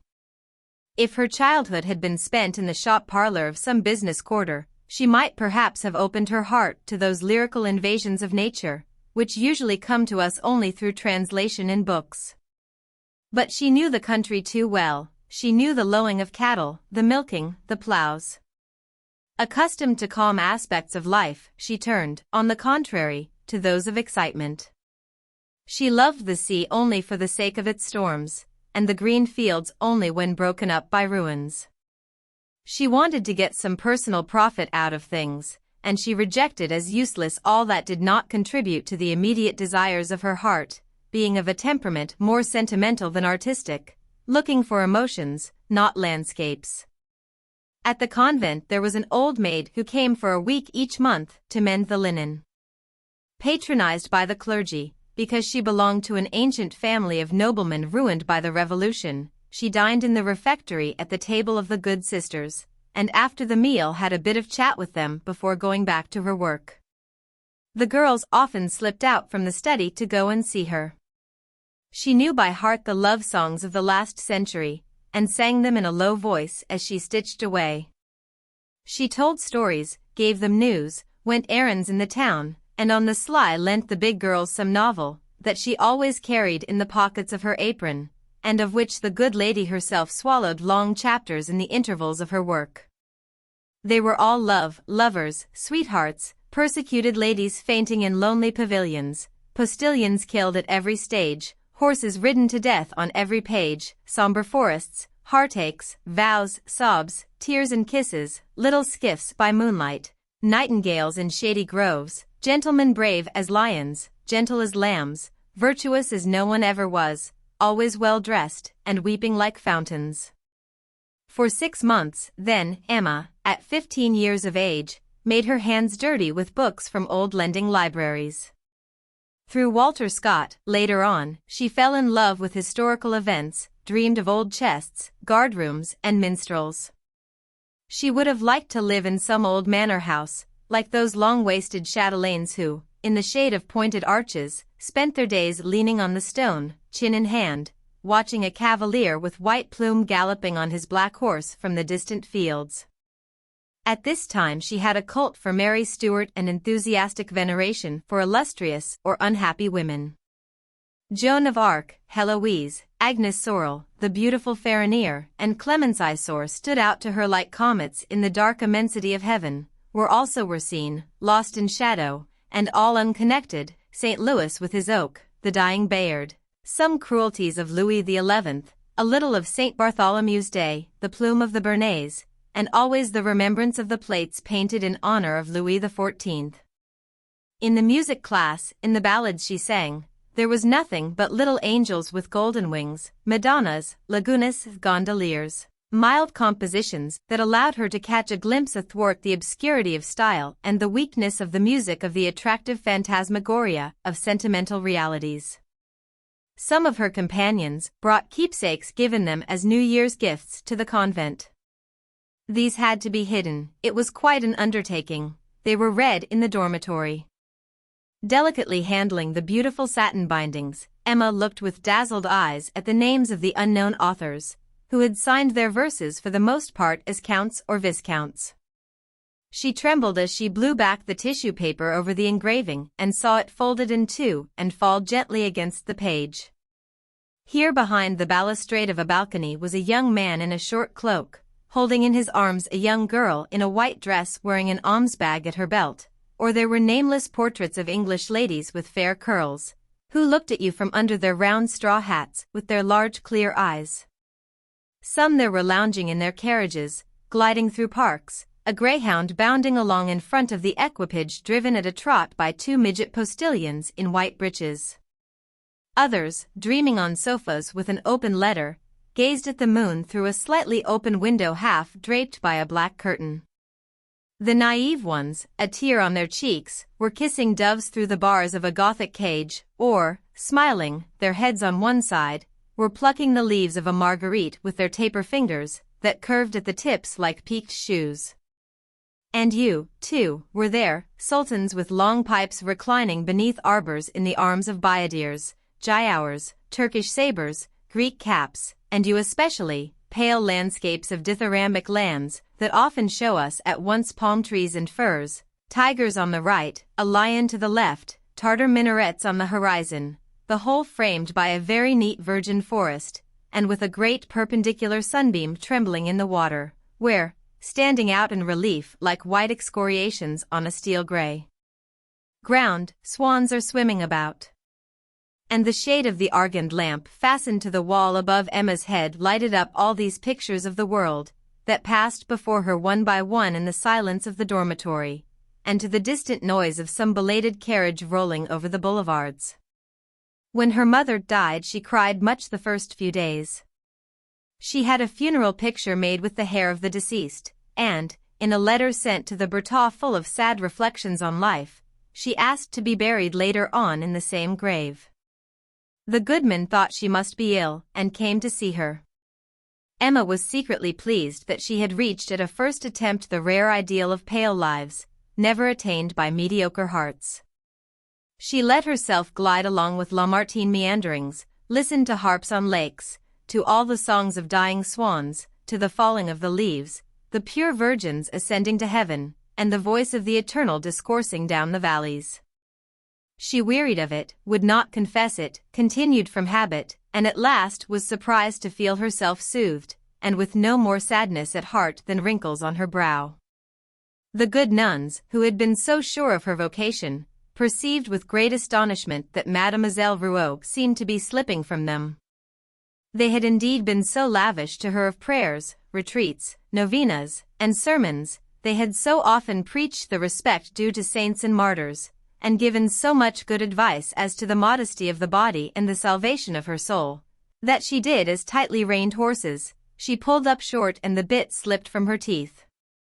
This nature, positive in the midst of its enthusiasms, that had loved the church for the sake of the flowers, and music for the words of the songs, and literature for its passional stimulus, rebelled against the mysteries of faith as it grew irritated by discipline, a thing antipathetic to her constitution. When her father took her from school, no one was sorry to see her go. The Lady Superior even thought that she had latterly been somewhat irreverent to the community. Emma, at home once more, first took pleasure in looking after the servants, then grew disgusted with the country and missed her convent. When Charles came to the Bertaux for the first time, she thought herself quite disillusioned, with nothing more to learn, and nothing more to feel.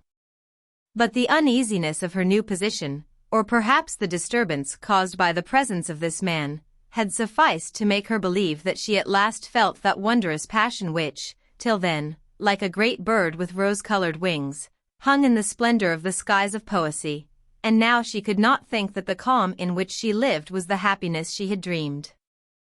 Chapter 7. She thought, sometimes, that, after all, this was the happiest time of her life, the honeymoon, as people called it. To taste the full sweetness of it, It would have been necessary doubtless to fly to those lands with sonorous names where the days after marriage are full of laziness most suave. In post-chaises behind blue silken curtains to ride slowly up steep road, listening to the song of the postilion re-echoed by the mountains, along with the bells of goats and the muffled sound of a waterfall. At sunset on the shores of gulfs to breathe in the perfume of lemon trees, then in the evening on the villa terraces above, hand in hand to look at the stars, making plans for the future. It seemed to her that certain places on earth must bring happiness, as a plant peculiar to the soil, and that cannot thrive elsewhere. Why could not she lean over balconies in Swiss chalets, or enshrine her melancholy in a Scotch cottage, with a husband dressed in a black velvet coat with long tails, and thin shoes, a pointed hat and frills? Perhaps she would have liked to confide all these things to someone. But how tell an undefinable uneasiness, variable as the clouds, unstable as the winds? Words failed her of the opportunity, the courage. If Charles had but wished it, if he had guessed it, if his look had but once met her thought, it seemed to her that a sudden plenty would have gone out from her heart, as the fruit falls from a tree when shaken by a hand. But as the intimacy of their life became deeper, the greater became the gulf that separated her from him. Charles's conversation was commonplace as a street pavement, and everyone's ideas trooped through it in their everyday garb, without exciting emotion, laughter, or thought. He had never had the curiosity, he said, while he lived at Rouen, to go to the theater to see the actors from Paris. He could neither swim, nor fence, nor shoot, and one day he could not explain some term of horsemanship to her that she had come across in a novel. A man, on the contrary, should he not know everything, excel in manifold activities, initiate you into the energies of passion, the refinements of life, all mysteries? But this one taught nothing, knew nothing, wished nothing. He thought her happy, and she resented this easy calm, this serene heaviness, the very happiness she gave him. Sometimes she would draw, and it was great amusement to Charles to stand there bolt upright and watch her bend over her cardboard, with eyes half closed the better to see her work, or rolling, between her fingers, little bread pellets. As to the piano, the more quickly her fingers glided over it the more he wondered. She struck the notes with aplomb, and ran from top to bottom of the keyboard without a break. Thus shaken up, the old instrument, whose strings buzzed, could be heard at the other end of the village when the window was open, and often the bailiff's clerk, passing along the high road bareheaded and in list slippers, stopped to listen, his sheet of paper in his hand. Emma, on the other hand, knew how to look after her house. She sent the patients' accounts in well-phrased letters that had no suggestion of a bill. When they had a neighbor to dinner on Sundays, she managed to have some tasty dish, piled up pyramids of green gauges on vine leaves, served up preserves turned out into plates, and even spoke of buying finger glasses for dessert. From all this much consideration was extended to Bovary. Charles finished by rising in his own esteem for possessing such a wife. He showed with pride in the sitting room 2 small pencil sketches by her that he had framed in very large frames, and hung up against the wallpaper by long green cords. People returning from mass saw him at his door in his wool-work slippers. He came home late, at 10 o'clock, at midnight sometimes. Then he asked for something to eat, and as the servant had gone to bed, Emma waited on him. He took off his coat to dine more at his ease. He told her, one after the other, the people he had met, the villages where he had been, the prescriptions he had written, and, well pleased with himself, he finished the remainder of the boiled beef and onions, picked pieces off the cheese, munched an apple, emptied his water bottle, and then went to bed, and lay on his back and snored. As he had been for a time accustomed to wear nightcaps, his handkerchief would not keep down over his ears, so that his hair in the morning was all tumbled pell-mell about his face and whitened with the feathers of the pillow, whose strings came untied during the night. He always wore thick boots that had 2 long creases over the instep running obliquely towards the ankle, while the rest of the upper continued in a straight line as if stretched on a wooden foot. He said that was quite good enough for the country. His mother approved of his economy, for she came to see him as formerly when there had been some violent row at her place, and yet Madame Bovary Senior seemed prejudiced against her daughter-in-law. She thought her ways too fine for their position. The wood, the sugar, and the candles disappeared as at a grand establishment, and the amount of firing in the kitchen would have been enough for 25 courses. She put her linen in order for her in the presses, and taught her to keep an eye on the butcher when he brought the meat. Emma put up with these lessons. Madame Bovary was lavish of them, and the words daughter and mother were exchanged all day long, accompanied by little quiverings of the lips, each one uttering gentle words in a voice trembling with anger. In Madame de Bucque's time the old woman felt that she was still the favorite, but now the love of Charles for Emma seemed to her a desertion from her tenderness, an encroachment upon what was hers, and she watched her son's happiness in sad silence, as a ruined man looks through the windows at people dining in his old house. She recalled to him as remembrances her troubles and her sacrifices, and, comparing these with Emma's negligence, came to the conclusion that it was not reasonable to adore her so exclusively. Charles knew not what to answer. He respected his mother, and he loved his wife infinitely. He considered the judgment of the one infallible, and yet he thought the conduct of the other irreproachable. When Madame Bovary had gone, he tried timidly and in the same terms to hazard one or two of the more anodyne observations he had heard from his mamma. Emma proved to him with a word that he was mistaken, and sent him off to his patients. And yet, in accord with theories she believed right, she wanted to make herself in love with him. By moonlight in the garden she recited all the passionate rhymes she knew by heart, and, sighing, sang to him many melancholy adagios, but she found herself as calm after as before, and Charles seemed no more amorous and no more moved.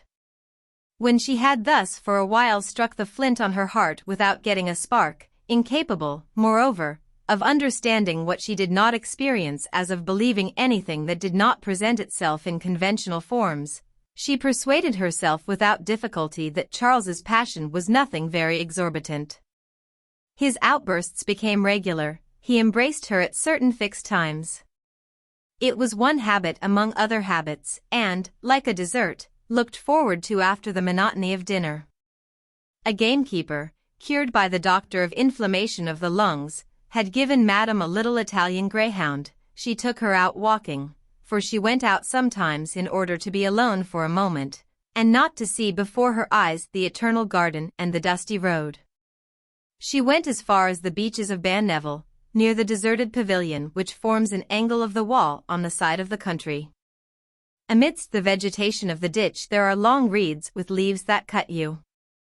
She began by looking round her to see if nothing had changed since last she had been there. She found again in the same places the foxgloves and wallflowers, the beds of nettles growing round the big stones, and the patches of lichen along the 3 windows, whose shutters, always closed, were rotting away on their rusty iron bars. Her thoughts, aimless at first, wandered at random, like her greyhound, who ran round and round in the fields, yelping after the yellow butterflies, chasing the shrew mice, or nibbling the poppies on the edge of a cornfield. Then gradually her ideas took definite shape, and, sitting on the grass that she dug up with little prods of her sunshade, Emma repeated to herself, "Good heavens! Why did I marry?" She asked herself if by some other chance combination it would have not been possible to meet another man, and she tried to imagine what would have been these unrealized events, this different life, this unknown husband. Alf, surely, could not be like this one. He might have been handsome, witty, distinguished, attractive, such as, no doubt, her old companions of the convent had married. What were they doing now? In town, with the noise of the streets, the buzz of the theaters and the lights of the ballroom, they were living lives where the heart expands, the senses burgeon out. But her life was cold as a garret whose dormer window looks on the north, and ennui, the silent spider, was weaving its web in the darkness in every corner of her heart. She recalled the prize days, when she mounted the platform to receive her little crowns, with her hair in long plaits. In her white frock and open prunella shoes she had a pretty way, and when she went back to her seat, the gentlemen bent over her to congratulate her, The courtyard was full of carriages. Farewells were called to her through their windows. The music master with his violin case bowed in passing by. How far all of this? How far away? She called Jolly, took her between her knees, and smoothed the long delicate head, saying, "Come, kiss mistress, you have no troubles." Then noting the melancholy face of the graceful animal, who yawned slowly, she softened, and comparing her to herself, spoke to her aloud as to somebody in trouble whom one is consoling. Occasionally there came gusts of winds, breezes from the sea rolling in one sweep over the whole plateau of the Cox country, which brought even to these fields a salt freshness. The rushes, close to the ground, whistled, the branches trembled in a swift rustling, while their summits, ceaselessly swaying, kept up a deep murmur. Emma drew her shawl round her shoulders and rose. In the avenue a green light dimmed by the leaves lit up the short moss that crackled softly beneath her feet. The sun was setting, the sky showed red between the branches, and the trunks of the trees, uniform and planted in a straight line, seemed a brown colonnade standing out against a background of gold. A fear took hold of her. She called Jolly, and hurriedly returned to toasts by the high road, threw herself into an armchair, and for the rest of the evening did not speak. But towards the end of September something extraordinary fell upon her life. She was invited by the Marquis d'Andervilliers to Vaubyessard. Secretary of State under the Restoration, the Marquis, anxious to re-enter political life, set about preparing for his candidature to the Chamber of Deputies long beforehand. In the winter he distributed a great deal of wood, and in the Conseil General always enthusiastically demanded new roads for his arrondissement. During the dog days he had suffered from an abscess, which Charles had cured as if by miracle by giving a timely little touch with the lancet. The steward sent to Toasts to pay for the operation reported in the evening that he had seen some superb cherries in the doctor's little garden. Now cherry trees did not thrive at Vaubyessard. The Marquis asked Bovary for some slips, made it his business to thank his personally, saw Emma, thought she had a pretty figure, and that she did not bow like a peasant, so that he did not think he was going beyond the bounds of condescension, nor, on the other hand, making a mistake in inviting the young couple. On Wednesday at 3 o'clock, Monsieur and Madame Bovary, seated in their dog-cart, set out for Vaubyessard, with a great trunk strapped on behind and a bonnet-box in front of the apron. Besides these Charles held a bandbox between his knees. They arrived at nightfall, just as the lamps in the park were being lit to show the way for the carriages. Chapter 8. The chateau, a modern building in Italian style, with 2 projecting wings and 3 flights of steps, lay at the foot of an immense greensward, on which some cows were grazing among groups of large trees set out at regular intervals, while large beds of arbutus, rhododendron, syringas, and guelder roses bulged out their irregular clusters of green along the curve of the gravel path. A river flowed under a bridge. Through the mist one could distinguish buildings with thatched roofs scattered over the field bordered by 2 gently sloping, well-timbered hillocks, and in the background amid the trees rose in 2 parallel lines the coach houses and stables, all that was left of the ruined old chateau. Charles's dog-cart pulled up before the middle flight of steps, servants appeared, the Marquis came forward, and, offering his arm to the doctor's wife, conducted her to the vestibule. It was paved with marble slabs, was very lofty, and the sound of footsteps and that of voices re-echoed through it as in a church. Opposite rose a straight staircase, and on the left a gallery overlooking the garden led to the billiard room, through whose door one could hear the click of the ivory balls.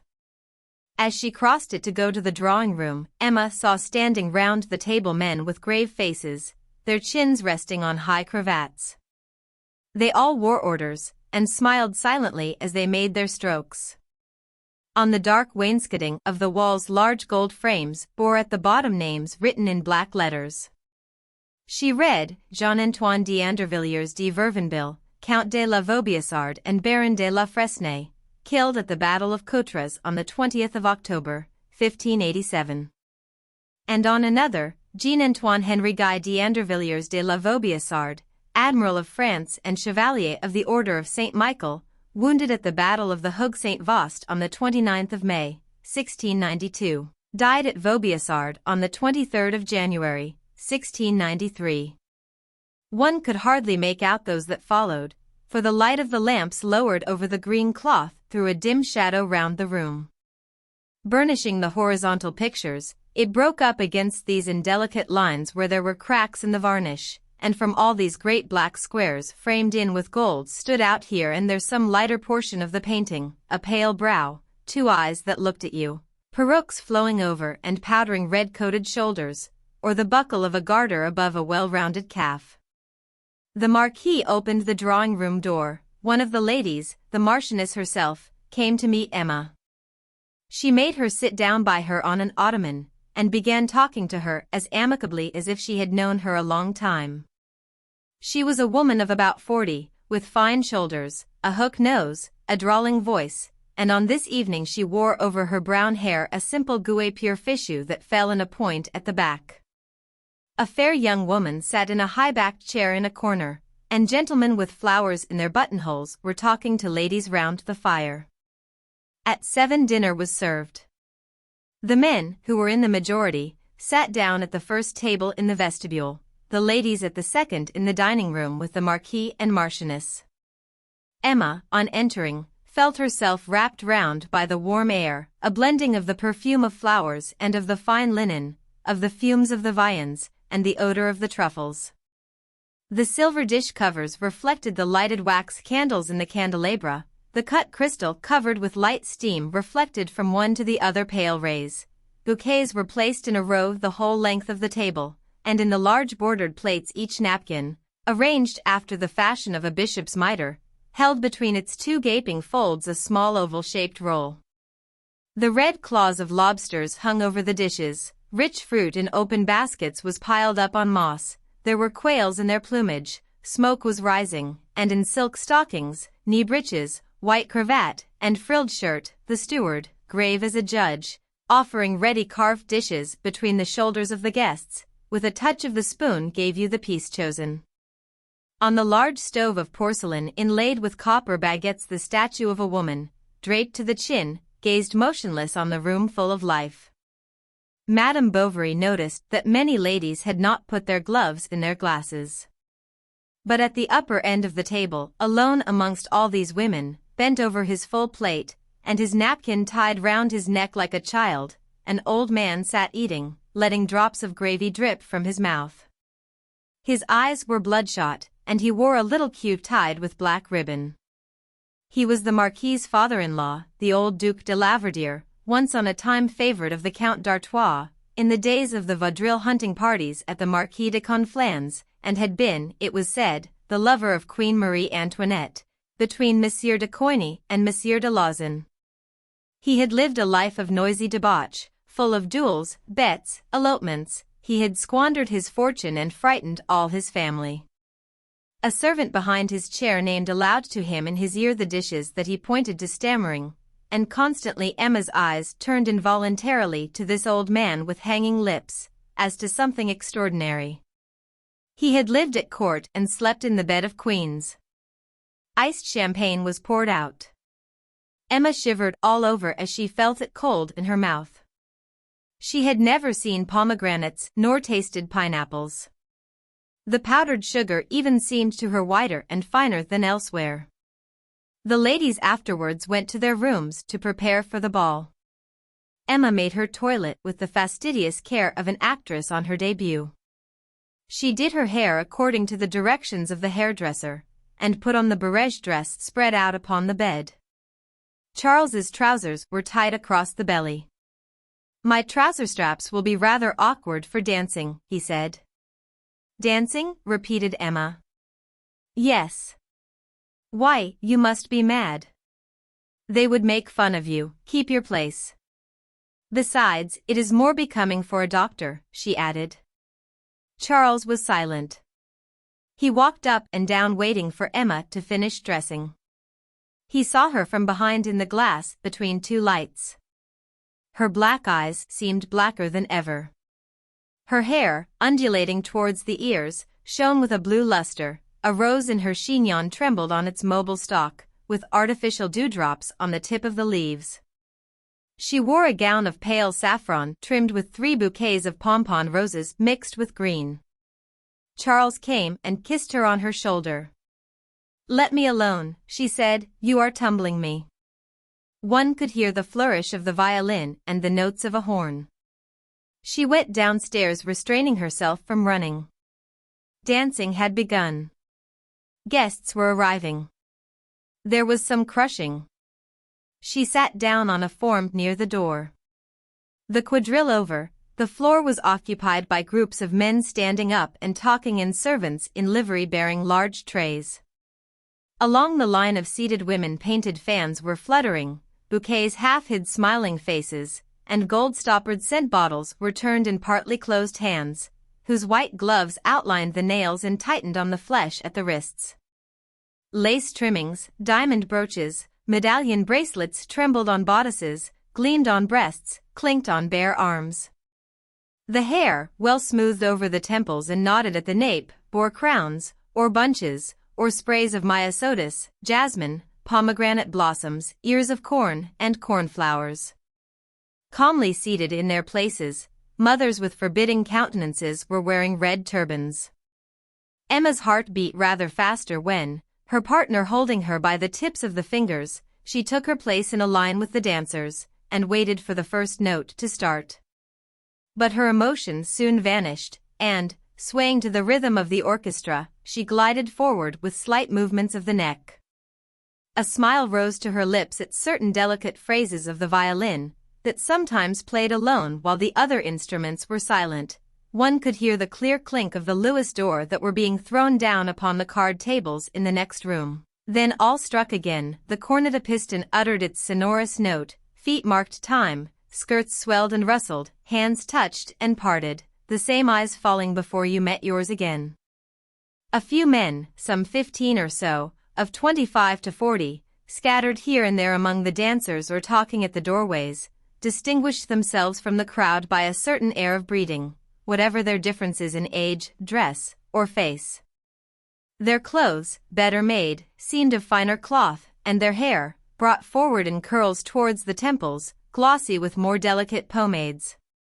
They had the complexion of wealth, that clear complexion that is heightened by the pallor of porcelain, the shimmer of satin, the veneer of old furniture, and that an ordered regimen of exquisite nurture maintains at its best.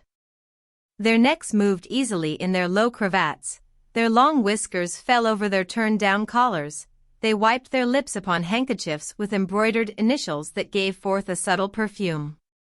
Those who were beginning to grow old had an air of youth, while there was something mature in the faces of the young.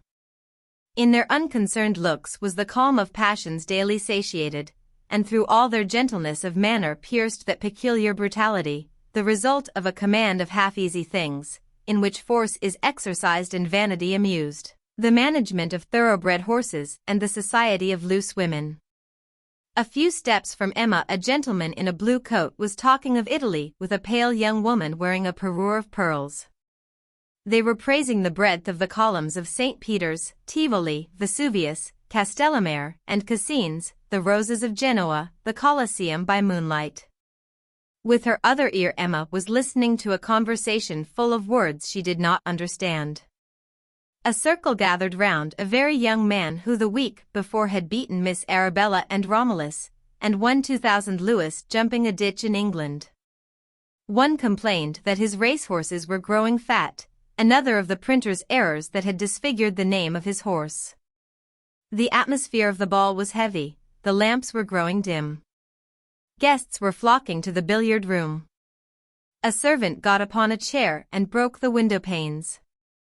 At the crash of the glass Madame Bovary turned her head and saw in the garden the faces of peasants pressed against the window looking in at them. Then the memory of the Bertaux came back to her. She saw the farm again, the muddy pond, her father in a blouse under the apple trees, and she saw herself again as formerly, skimming with her finger the cream off the milk pans in the dairy. But in the refulgence of the present hour her past life, so distinct until then, faded away completely, and she almost doubted having lived it. She was there, beyond the ball was only shadow overspreading all the rest. She was just eating a maraschino ice that she held with her left hand in a silver gilt cup, her eyes half closed, and the spoon between her teeth. A lady near her dropped her fan. A gentleman was passing. "Would you be so good," said the lady, "as to pick up my fan that has fallen behind the sofa?" The gentleman bowed, and as he moved to stretch out his arm, Emma saw the hand of a young woman throw something white, folded in a triangle, into his hat. The gentleman, picking up the fan, offered it to the lady respectfully. She thanked him with an inclination of the head, and began smelling her bouquet. After supper, where were plenty of Spanish and Rhine wines, soups à la bisque and au lait d'amandez, puddings à la Trafalgar, and all sorts of cold meats with jellies that trembled in the dishes, the carriages one after the other began to drive off. Raising the corners of the muslin curtain, one could see the light of their lanterns glimmering through the darkness. The seats began to empty, some card players were still left, the musicians were cooling the tips of their fingers on their tongues. Charles was half asleep, his back propped against a door. At 3 o'clock the cotillion began. Emma did not know how to waltz. Everyone was waltzing, Mademoiselle d'Andervilliers herself and the Marquis. Only the guests staying at the castle were still there, about a dozen persons. One of the waltzers, however, who was familiarly called Viscount, and whose low-cut waistcoat seemed molded to his chest, came a second time to ask Madame Bovary to dance, assuring her that he would guide her, and that she would get through it very well. They began slowly, then went more rapidly. They turned, all around them was turning, the lamps, the furniture, the wainscoting, the floor, like a disc on a pivot. On passing near the doors the bottom of Emma's dress caught against his trousers. Their legs commingled, he looked down at her, she raised her eyes to his. A torpor seized her, she stopped. They started again, and with a more rapid movement, the Viscount, dragging her along, disappeared with her to the end of the gallery, where panting, she almost fell, and for a moment rested her head upon his breast. And then, still turning, but more slowly, he guided her back to her seat. She leaned back against the wall and covered her eyes with her hands. When she opened them again, in the middle of the drawing-room 3 waltzers were kneeling before a lady sitting on a stool. She chose the Viscount, and the violin struck up once more. Everyone looked at them. They passed and repassed, she with rigid body, her chin bent down, and he always in the same pose, his figure curved, his elbow rounded, his chin thrown forward. That woman knew how to waltz. They kept up a long time, and tired out all the others. Then they talked a few moments longer, and after the good nights, or rather good mornings, the guests of the chateau retired to bed. Charles dragged himself up by the balusters. His knees were going up into his body.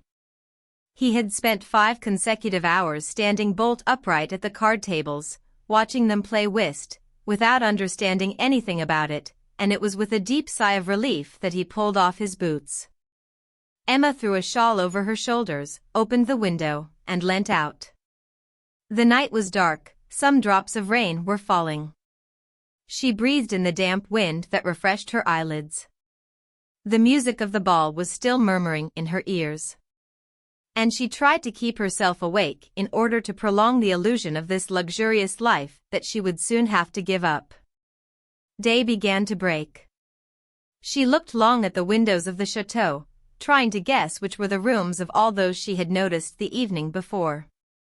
She would fain have known their lives, have penetrated, blended with them.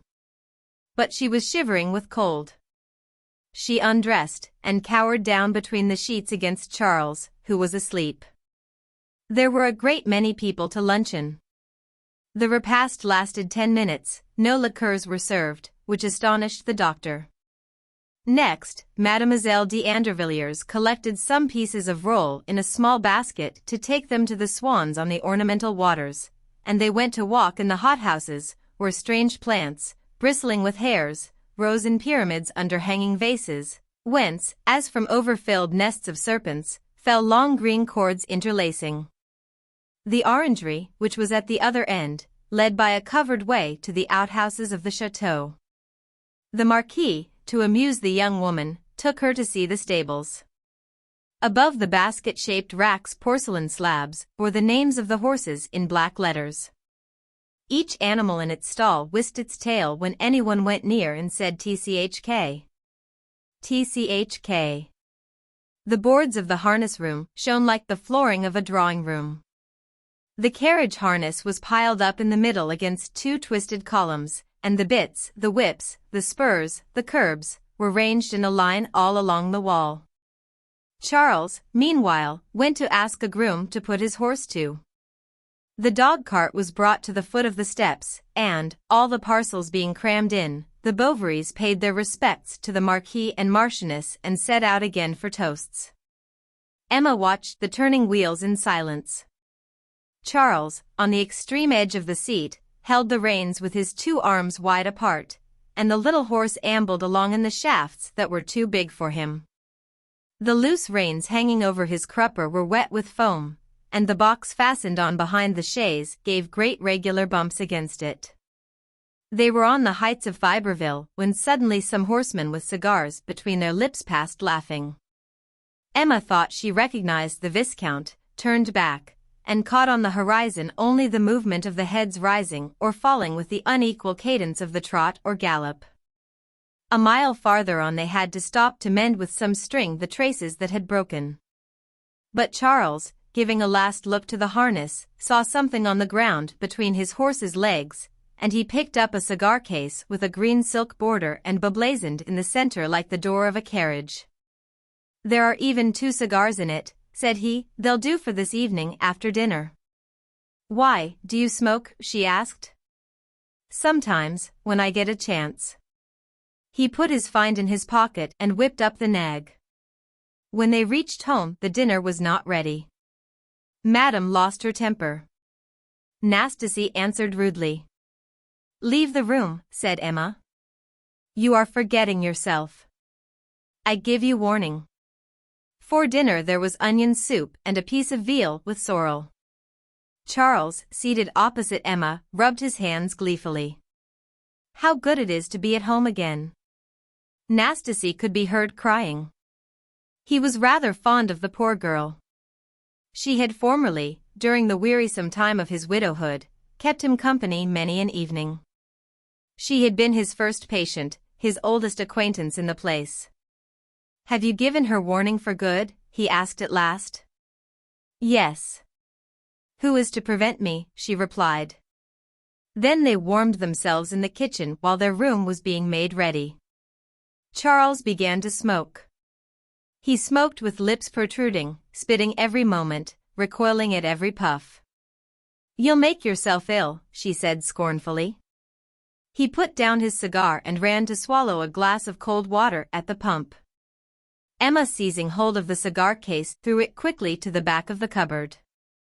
The next day was a long one. She walked about her little garden, up and down the same walks, stopping before the beds, before the espalier, before the plaster curate, looking with amazement at all these things of once on a time that she knew so well. How far off the ball seemed already. What was it that thus set so far asunder the morning of the day before yesterday and the evening of today? Her journey to Vaubyessard had made a hole in her life, like one of those great crevices that a storm will sometimes make in one night in mountains. Still she was resigned. She devoutly put away in her drawers her beautiful dress, down to the satin shoes whose soles were yellowed with the slippery wax of the dancing floor. Her heart was like these. In its friction against wealth something had come over it that could not be effaced. The memory of this ball, then, became an occupation for Emma. Whenever the Wednesday came round she said to herself as she awoke, "Ah! I was there a week, a fortnight, 3 weeks ago." And little by little the faces grew confused in her remembrance. She forgot the tune of the quadrilles, she no longer saw the liveries and appointments so distinctly, some details escaped her, but the regret remained with her. Chapter 9. Often when Charles was out she took from the cupboard, between the folds of the linen where she had left it, the green silk cigar case. She looked at it, opened it, and even smelt the odor of the lining, a mixture of verbena and tobacco. Whose was it? The Viscount's? Perhaps it was a present from his mistress. It had been embroidered on some rosewood frame, a pretty little thing, hidden from all eyes, that had occupied many hours, and over which had fallen the soft curls of the pensive worker. A breath of love had passed over the stitches on the canvas, each prick of the needle had fixed there a hope or a memory, and all those interwoven threads of silk were but the continuity of the same silent passion. And then one morning the Viscount had taken it away with him. Of what had they spoken when it lay upon the wide-mantelled chimneys between flower vases and pompadour clocks? She was at Tostes, he was at Paris now, far away. What was this Paris like? What a vague name. She repeated it in a low voice, for the mere pleasure of it. It rang in her ears like a great cathedral bell. It shone before her eyes, even on the labels of her pomade pots. At night, when the carriers passed under her windows in their carts singing the Marjolaine, she awoke, and listened to the noise of the iron-bound wheels, which, as they gained the country road, was soon deadened by the soil. They will be there tomorrow, she said to herself. And she followed them and thought up and down the hills, traversing villages, gliding along the highroads by the light of the stars. At the end of some indefinite distance there was always a confused spot, into which her dream died. She bought a plan of Paris, and with the tip of her finger on the map she walked about the capital. She went up the boulevards, stopping at every turning, between the lines of the streets, in front of the white squares that represented the houses. At last she would close the lids of her weary eyes, and see in the darkness the gas jets flaring in the wind and the steps of carriages lowered with much noise before the peristyles of theatres. She took in La Courble, A Lady's Journal, and the Sylphie de Salons. She devoured, without skipping a word, all the accounts of first nights, races, and soirees, took interest in the debut of a singer, in the opening of a new shop. She knew the latest fashions, the addresses of the best tailors, the days of the Bois and the Opera. In Eugene Sue she studied descriptions of furniture, she read Balzac and George Sand, seeking in them imaginary satisfaction for her own desires. Even at table she had her book by her, and turned over the pages while Charles ate and talked to her. The memory of the Viscount always returned as she read. Between him and the imaginary personages she made comparisons. But the circle of which he was the center gradually widened round him, and the aureole that he bore, fading from his form, broadened out beyond, lighting up her other dreams. Paris, more vague than the ocean, glimmered before Emma's eyes in an atmosphere of vermilion. The many lives that stirred amid this tumult were, however, divided into parts, classed as distinct pictures. Emma perceived only 2 or 3 that hid from her all the rest, and in themselves represented all humanity. The world of ambassadors moved over polished floors in drawing-rooms lined with mirrors, round oval tables covered with velvet and gold-fringed cloths. There were dresses with trains, deep mysteries, anguish hidden beneath smiles. Then came the society of the duchesses, all were pale, all got up at 4 o'clock, the women, poor angels, wore English point on their petticoats, and the men, unappreciated geniuses under a frivolous outward seeming, rode horses to death at pleasure parties, spent the summer season at Baden, and towards the 40s married heiresses. In the private rooms of restaurants, where one sups after midnight by the light of wax candles, laughed the motley crowd of men of letters and actresses. They were prodigal as kings, full of ideal, ambitious, fantastic frenzy. This was an existence outside that of all others, between heaven and earth, in the midst of storms, having something of the sublime. For the rest of the world it was lost, with no particular place and as if non-existent. The nearer things were, moreover, the more her thoughts turned away from them. All her immediate surroundings, the wearisome country, the middle-class imbeciles, the mediocrity of existence, seemed to her exceptional, a peculiar chance that had caught hold of her, while beyond stretched, as far as I could see, an immense land of joys and passions. She confused in her desire the sensualities of luxury with the delights of the heart, elegance of manners with delicacy of sentiment. Did not love, like Indian plants, need a special soil, a particular temperature? Signs by moonlight, long embraces, tears flowing over yielded hands, all the fevers of the flesh and the languors of tenderness could not be separated from the balconies of great castles full of indolence, from boudoirs with silken curtains and thick carpets, well-filled flower stands, a bed on a raised dais, nor from the flashing of precious stones and the shoulder knots of liveries. The lad from the posting-house who came to groom the mare every morning passed through the passage with his heavy wooden shoes. There were holes in his blouse, his feet were bare in list slippers. And this was the groom in knee breeches with whom she had to be content. His work done, he did not come back again all day, for Charles on his return put up his horse himself, unsaddled him and put on the halter, while the servant girl brought a bundle of straw and threw it as best she could into the manger. To replace Nastasy, who left Toasts shedding torrents of tears, Emma took into her service a young girl of 14, an orphan with a sweet face. She forbade her wearing cotton caps, taught her to address her in the third person, to bring a glass of water on a plate, to knock before coming into a room, to iron, starch, and to dress her, wanted to make a lady's maid of her. The new servant obeyed without a murmur, so as not to be sent away, and as Madame usually left the key in the sideboard, Félicité every evening took a small supply of sugar that she ate alone in her bed after she had said her prayers. Sometimes in the afternoon she went to chat with the postilions. Madame was in her room upstairs. She wore an open dressing gown that showed between the shawl facings of her bodice a pleated chemisette with 3 gold buttons. Her belt was a corded girdle with great tassels, and her small garnet-colored slippers had a large knot of ribbon that fell over her instep.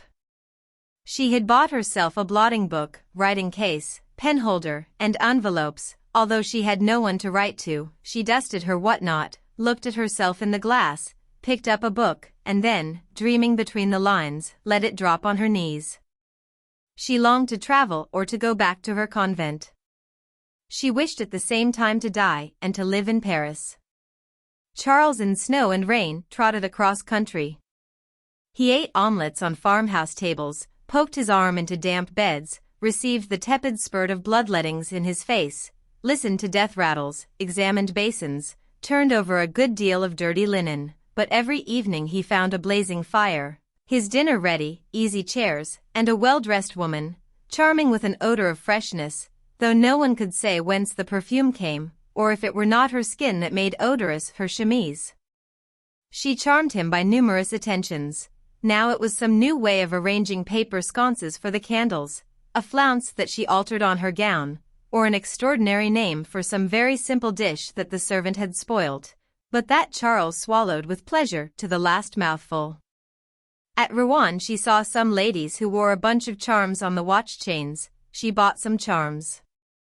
She wanted for her mantelpiece 2 large blue glass vases, and some time after an ivory nécessaire with a silver gilt thimble.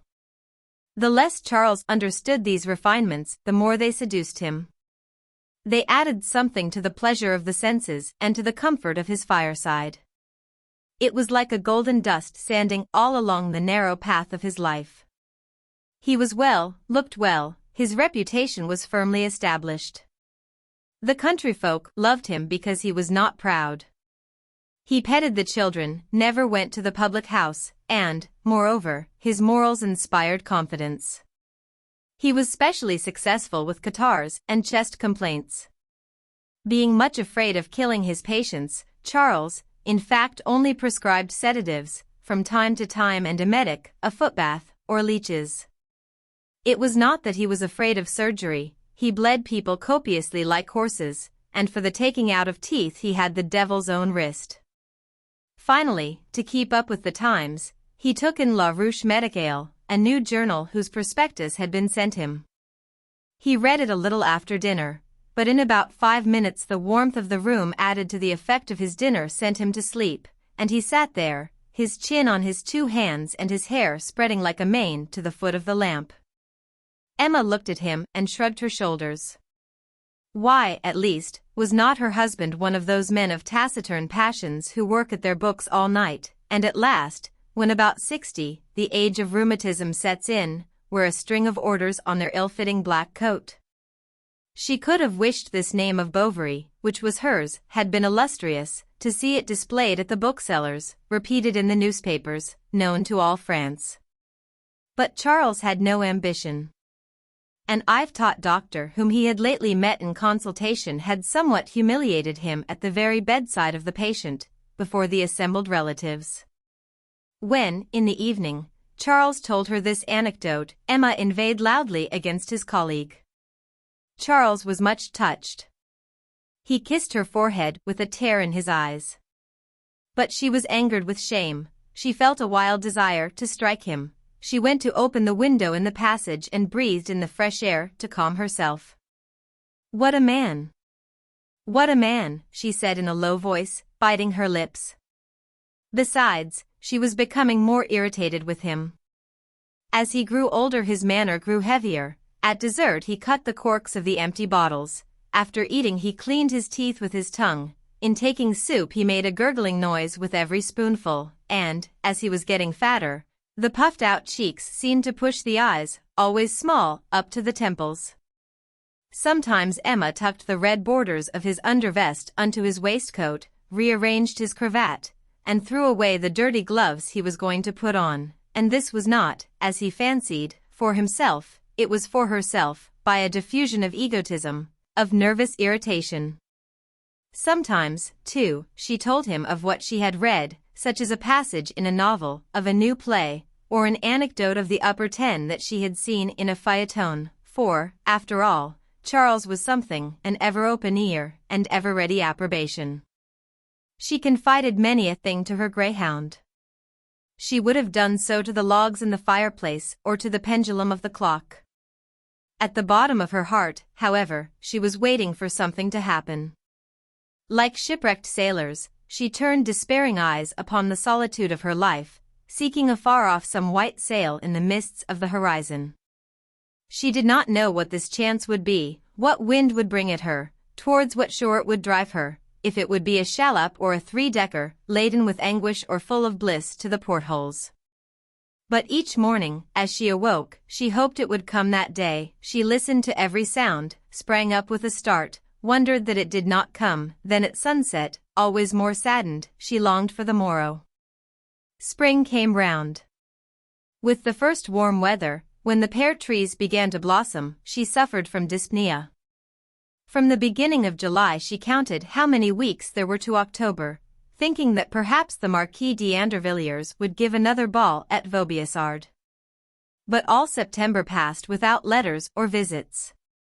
After the ennui of this disappointment her heart once more remained empty, and then the same series of days recommenced. So now they would thus follow one another, always the same, immovable, and bringing nothing.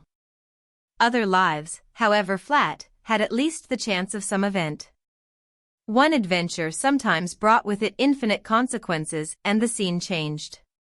But nothing happened to her, God had willed it so. The future was a dark corridor, with its door at the end shut fast. She gave up music. What was the good of playing? Who would hear her?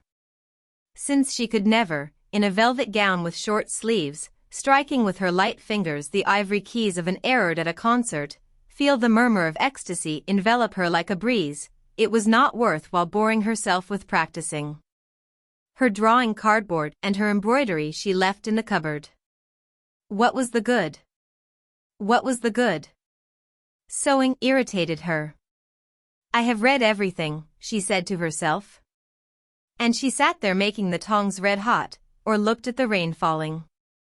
How sad she was on Sundays when vespers sounded. She listened with dull attention to each stroke of the cracked bell.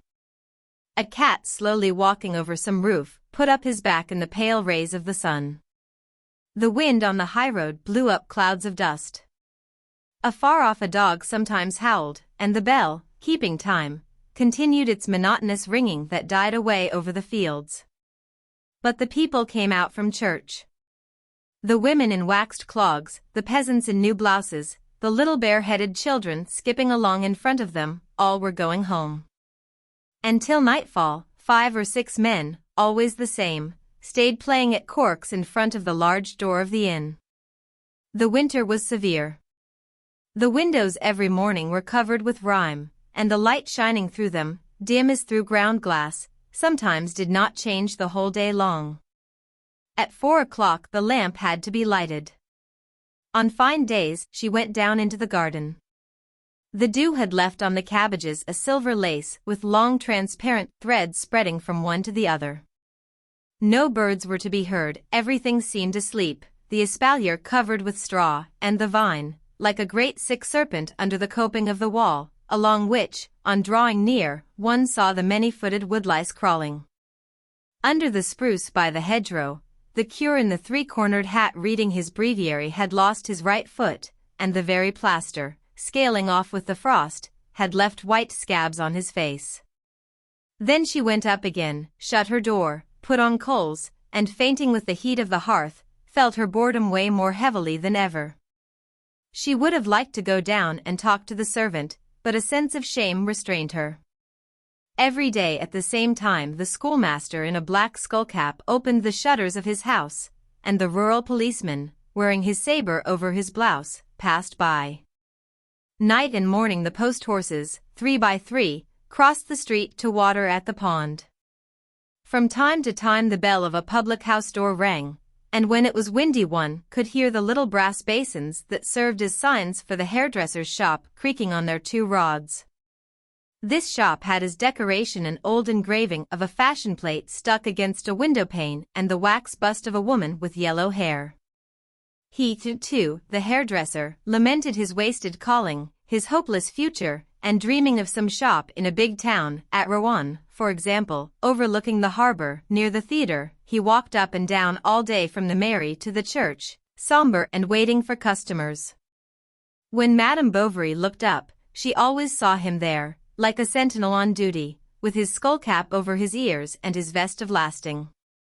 Sometimes in the afternoon outside the window of her room, the head of a man appeared, a swarthy head with black whiskers, smiling slowly, with a broad, gentle smile that showed his white teeth. A waltz immediately began, and on the organ, in a little drawing-room, dancers the size of a finger, women in pink turbans, Tyroleans in jackets, monkeys in frock coats, gentlemen in knee breeches, turned and turned between the sofas, the consoles, multiplied in the bits of looking-glass held together at their corners by a piece of gold paper. The man turned his handle, looking to the right and left, and up at the windows. Now and again, while he shot out a long squirt of brown saliva against the milestone, with his knee raised his instrument, whose hard straps tired his shoulder, and now, doleful and drawling, or gay and hurried, the music escaped from the box, droning through a curtain of pink taffeta under a brass claw in arabesque. They were airs played in other places at the theaters, sung in drawing-rooms, danced to at night under lighted lustres, echoes of the world that reached even to Emma. Endless sarabands ran through her head, and, like an Indian dancing girl on the flowers of a carpet, her thoughts leapt with the notes, swung from dream to dream, from sadness to sadness. When the man had caught some coppers in his cap, he drew down an old cover of blue cloth, hitched his organ on to his back, and went off with a heavy tread. She watched him going. But it was above all the mealtimes that were unbearable to her, in this small room on the ground floor, with its smoking stove, its creaking door, the walls that sweated, the damp flags, all the bitterness in life seemed served up on her plate, and with smoke of the boiled beef there rose from her secret soul whiffs of sickliness. Charles was a slow eater. She played with a few nuts, or, leaning on her elbow, amused herself with drawing lines along the oilcloth table cover with the point of her knife. She now let everything in her household take care of itself, and Madame Bovary Senior, when she came to spend part of Lent at Toasts, was much surprised at the change. She who was formerly so careful, so dainty, now passed whole days without dressing, wore grey cotton stockings, and burnt tallow candles. She kept saying they must be economical since they were not rich, adding that she was very contented, very happy, that toasts pleased her very much, with other speeches that closed the mouth of her mother-in-law. Besides, Emma no longer seemed inclined to follow her advice. Once even, Madame Bovary having thought fit to maintain that mistresses ought to keep an eye on the religion of their servants, she had answered with so angry a look and so cold a smile that the good woman did not interfere again. Emma was growing difficult, capricious. She ordered dishes for herself, then she did not touch them, one day drank only pure milk, the next cups of tea by the dozen. Often she persisted in not going out, then, stifling, threw open the windows and put on light dresses. After she had well scolded her servant, she gave her presents or sent her out to see neighbors, just as she sometimes threw beggars all the silver in her purse, although she was by no means tender-hearted or easily accessible to the feelings of others. Like most country-bred people, who always retain in their souls something of the horny hardness of the paternal hands. Towards the end of February, old Rouault, in memory of his cure, himself brought his son-in-law a superb turkey, and stayed 3 days at Toasts. Charles being with his patients, Emma kept him company. He smoked in the room, spat on the fire-dogs, talked farming, calves, cows, poultry, and municipal council, so that when he left she closed the door on him with a feeling of satisfaction that surprised even herself. Moreover, she no longer concealed her contempt for anything or anybody, and at times she set herself to express singular opinions, finding fault with that which others approved, and approving things perverse and immoral, all of which made her husband open his eyes widely. Would this misery last forever? Would she never issue from it? Yet she was as good as all the women who were living happily. She had seen duchesses at Vaubyessard with clumsier waists and commoner ways, and she execrated the injustice of God. She leant her head against the walls to weep, she envied lives of stir, longed for masked balls, for violent pleasures, with all the wildness that she did not know, but that these must surely yield. She grew pale and suffered from palpitations of the heart. Charles prescribed valerian and camphor baths. Everything that was tried only seemed to irritate her the more.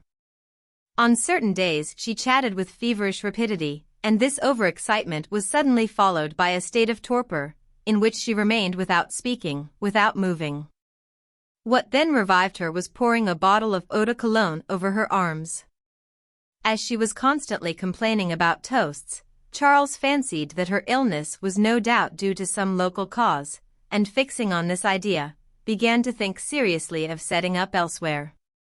From that moment she drank vinegar, contracted a sharp little cough, and completely lost her appetite.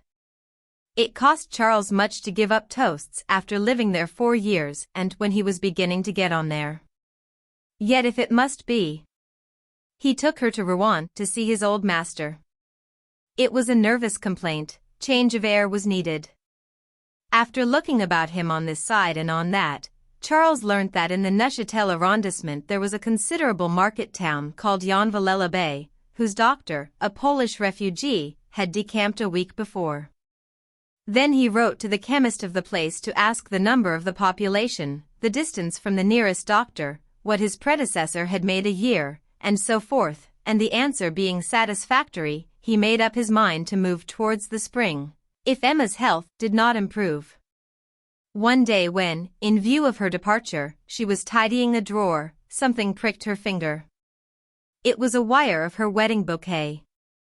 The orange blossoms were yellow with dust and the silver-bordered satin ribbons frayed at the edges. She threw it into the fire. It flared up more quickly than dry straw. Then it was, like a red bush in the cinders, slowly devoured. She watched it burn. The little pasteboard berries burst, the wire twisted, the gold lace melted, and the shriveled paper corollas, fluttering like black butterflies at the back of the stove, at last flew up the chimney. When they left Toasts at the month of March, Madame Bovary was pregnant.